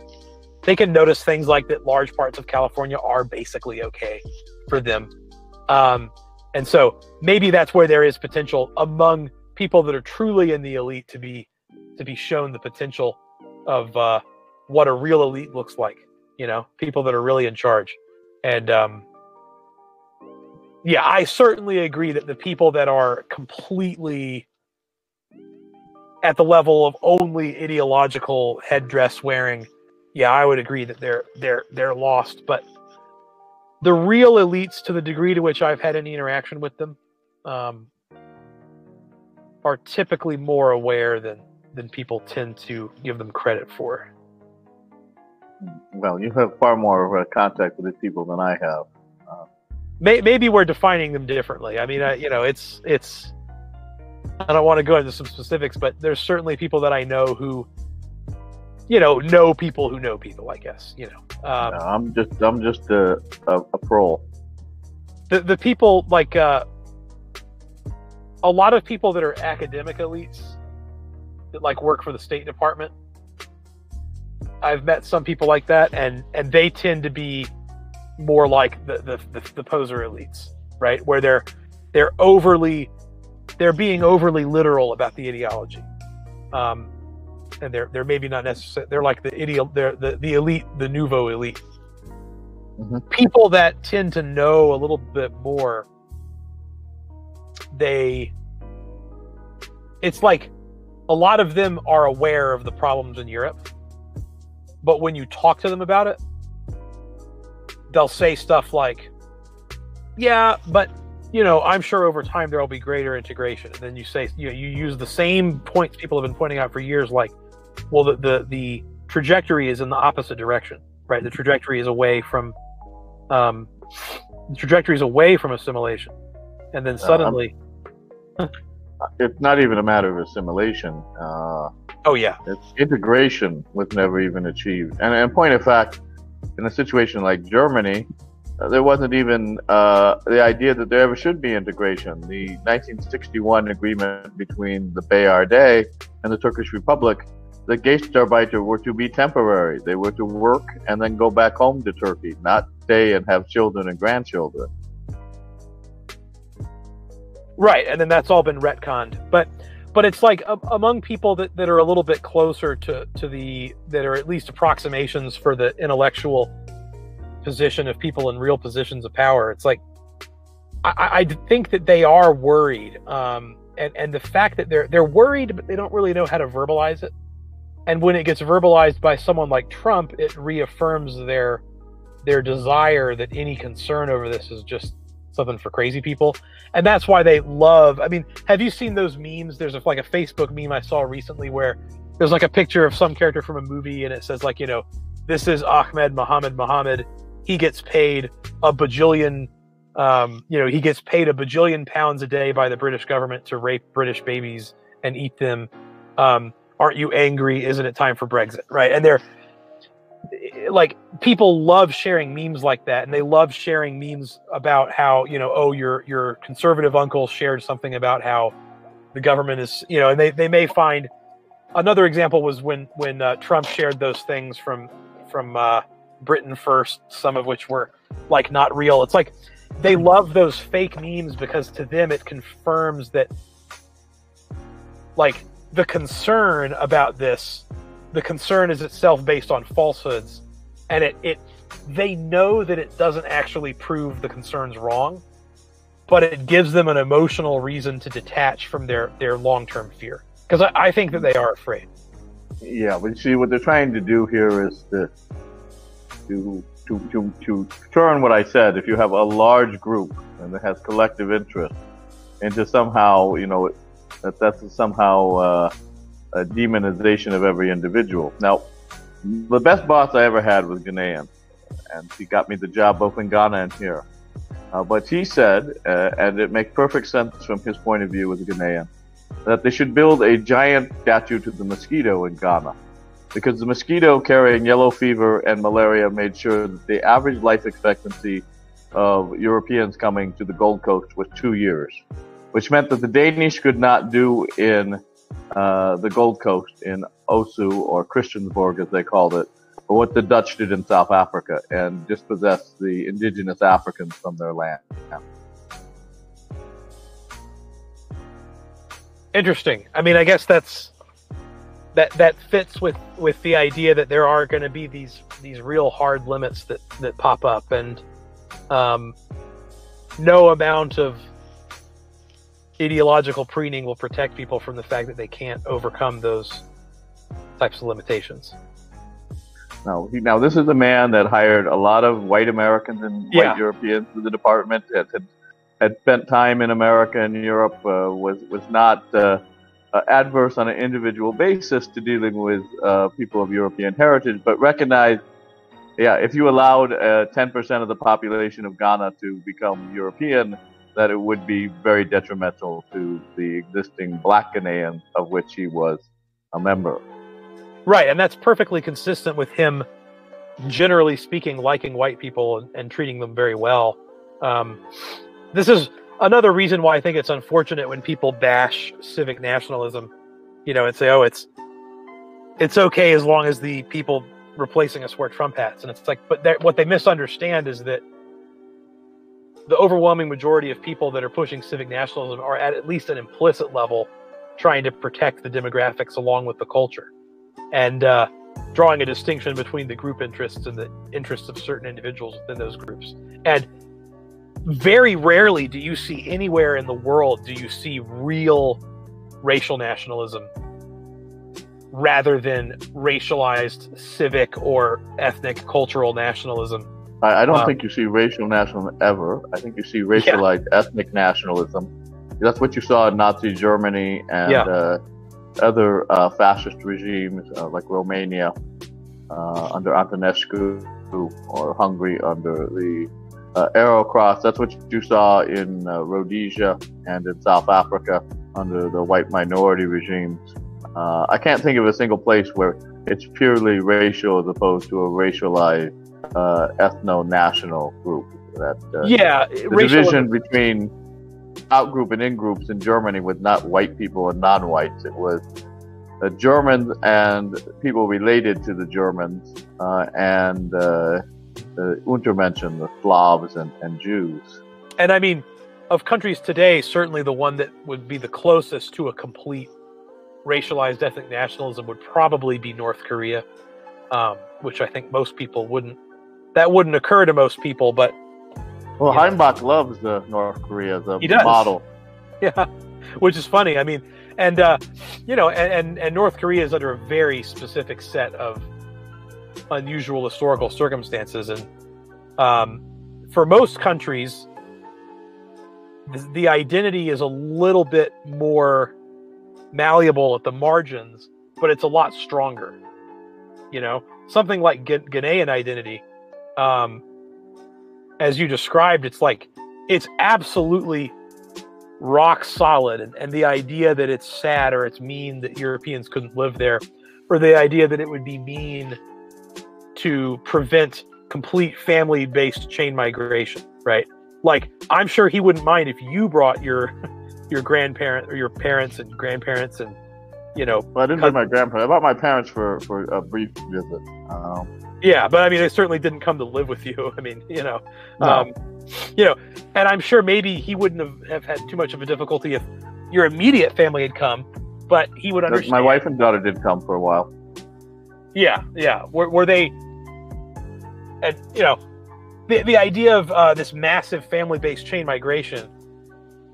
The main argument I hear against that among like white liberal Americans, like, oh well, that's mean to tell people they can't live with their families, and therefore you hate those people because you're trying to impose that meanness on them. Generally, people don't live with their extended families in the United States. I mean, they move to other states, right? It's spread out. So, not really an analogous example, but I guess the point being that this Ghanaian boss of yours understands that there are certain limitations on white people living in Ghana that would affect you. And if it had been colonized like South Africa, right.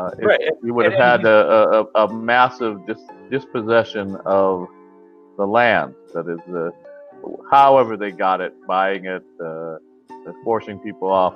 You would have, because of the way the colonial dynamics are, and part of this, you could say, might be because of IQ differences and cultural differences.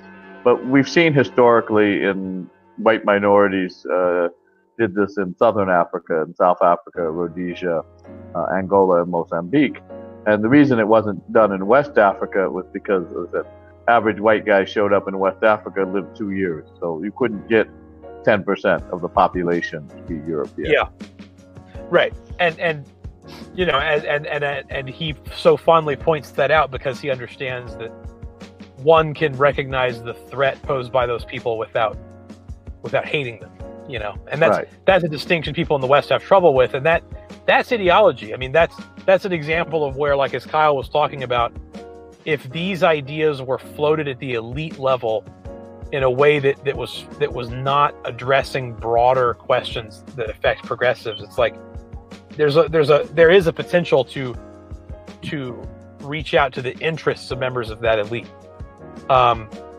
Whereas when you frame it in the context of what about the future of white America or anything like that, it's just not. It doesn't speak to their ideology or their interest, and I think it's pretty clear from the fact that you have these wide, narrow, silent majorities who. My feeling is the reason the alt-right kind of seized on whiteness as opposed to anything more complex combination, and why we don't see this in other racialized systems. I mean, ones that have been imposed. Like South Africa, the Afrikaners certainly had a lot more going on to differentiate them as a national group than just their skin color. Yeah. Is that it was successful for other groups. That is, there wasn't a lot of cultural content to black nationalism either. And black identity and nationalism was very successful in the U.S. in terms of advancing group interest. You said it was not very successful? It was very successful. Since 1965, African Americans have been very successful in acting as a group based upon basically just a racial, skin-based, color-based identity to further their collective interests. That's certainly true. Right. So this is the opposite, right? These people view this and say, well, we too don't have any content, but we've got a skin color that unites us. Maybe we can just replicate what the blacks have done. Well, I think that's a cargo cult. I think that's, I think that sort of logic for racial nationalism, I think it's a cargo cult because I think it's failing to recognize that the rise of black nationalism was paired with many other changes in society that made it effective at extracting concessions from the competing group. Whereas trying to build a racial-based white nationalism doesn't have any of the same ecological advantages, which is why, of course, it's not successful. This may be true, but I was just trying to explain why they would go for this particular iteration, why they wouldn't try like other places. Like, I mean, in Europe, the nationalist parties are actually nationals. They have an ethnic basis. So why is that you have this? It's right in the name, white nationalist, right? It doesn't say that's a very different idea in terms of what the content is in something like German nationalist or Swedish nationalist or Italian nationalist. Yeah, I mean, again, I would say that makes sense. I think it's, people have difficulty recognizing the specific conditions. I'm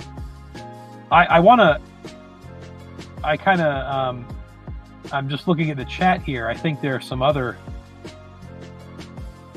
I don't mean to dominate the direction of the conversation, but I'm gonna go ahead because I'm on weekend time. Yeah, this Alanis Morissette. I think I know who that is. Yeah, she's the musician. She was big in the 90s. Well, yes, but I mean the in the chat, the person going by that name, is that? That's the same one. Oh wow. I don't know. No, I think that's Jennifer, but I'm not sure.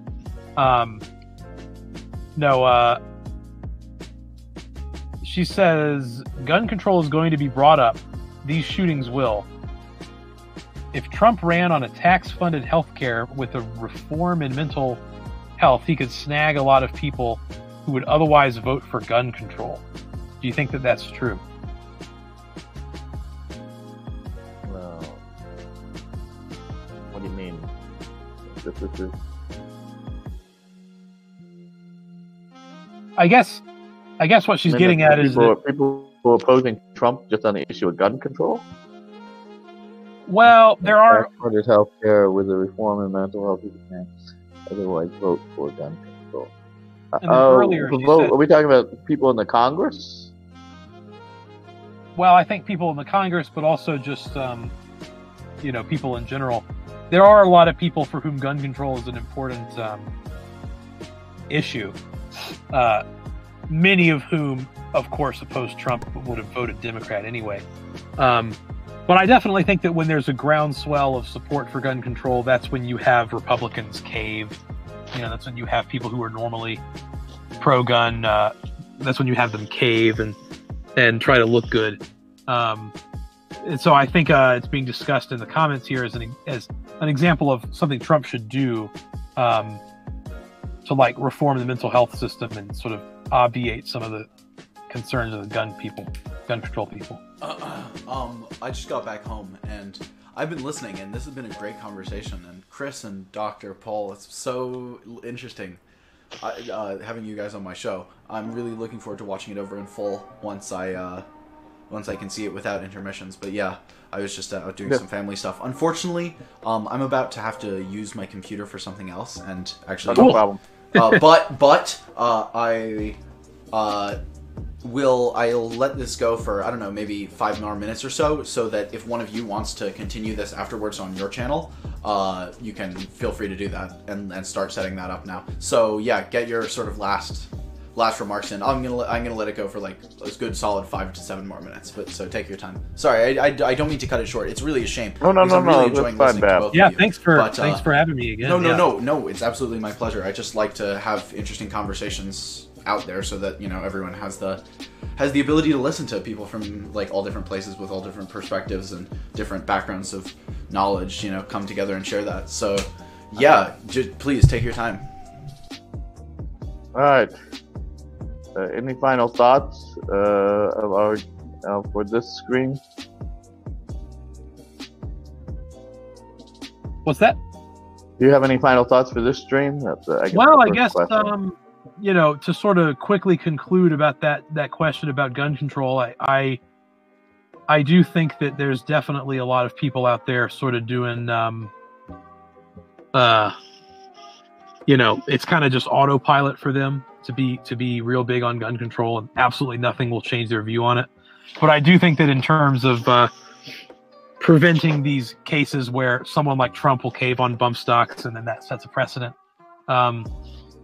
maybe if there's some sort of way to make dramatic changes in the mental health system where they can at least say that that's going to prevent future incidents, maybe it'd make a difference, but I have no idea. People only cite those public mass killings as evidence for the need for gun control when it's convenient. Otherwise, they just use gun death statistics, you know, and they include the 2/3 suicides, or, you know, they switch to whatever's convenient. So, you know, it's hard to predict. Politics is just a big game of tug of war between various extremist groups over normies, and they're just dangling stuff in front of the normies, trying to push them a little bit one way or the other. So it's always hard to tell what'll work. All right. I guess people want me to set up a stream on my channel, so I'm setting that up now to get to this. People know where I'm at. Jonathan Poll, it will be coming up soon. And unlike Babs, the people who want to come in to talk on the stream are going to have to be by invite. So you're going to have to, for most people who I don't have contacts, you can provide me with an email in the chat, and I will email you the link. But I'm not going to leave it open because that's a disaster, as you've seen. Sounds good. So it will be a Jonathan Poll. I'm setting it up now. I got to figure out what time it is here. I don't have any more states on gun control, other than I think a lot of this gun control is kind of culturally determined, and that the United States and other frontier societies tend to have a premium on gun ownership in a way that a lot of the European states and even post-colonial states in Africa and Asia don't. I mean, where you see the connection, really places like the U.S., Canada, Australia, South Africa, because of the frontier history, a lot of support for gun ownership, but you don't really see it in a lot of the continental Europe or even the British Isles. Yeah, sounds reasonable to me. Seems to be fairly static over time within a group. Okay, calendar. Okay. All right, I'll follow you over on your other channel. I only have the one. All right, I'm gonna set it up now. So I'll see you later, hopefully. All right. Thanks. Let me. I guess I'll bug out of here so bad. Can you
Make sure you light the menorah, turn the lights down low. Ooh, have a nice night to everyone watching the show. Alright, he's ready. I'm posting the link in the chat. Here we go.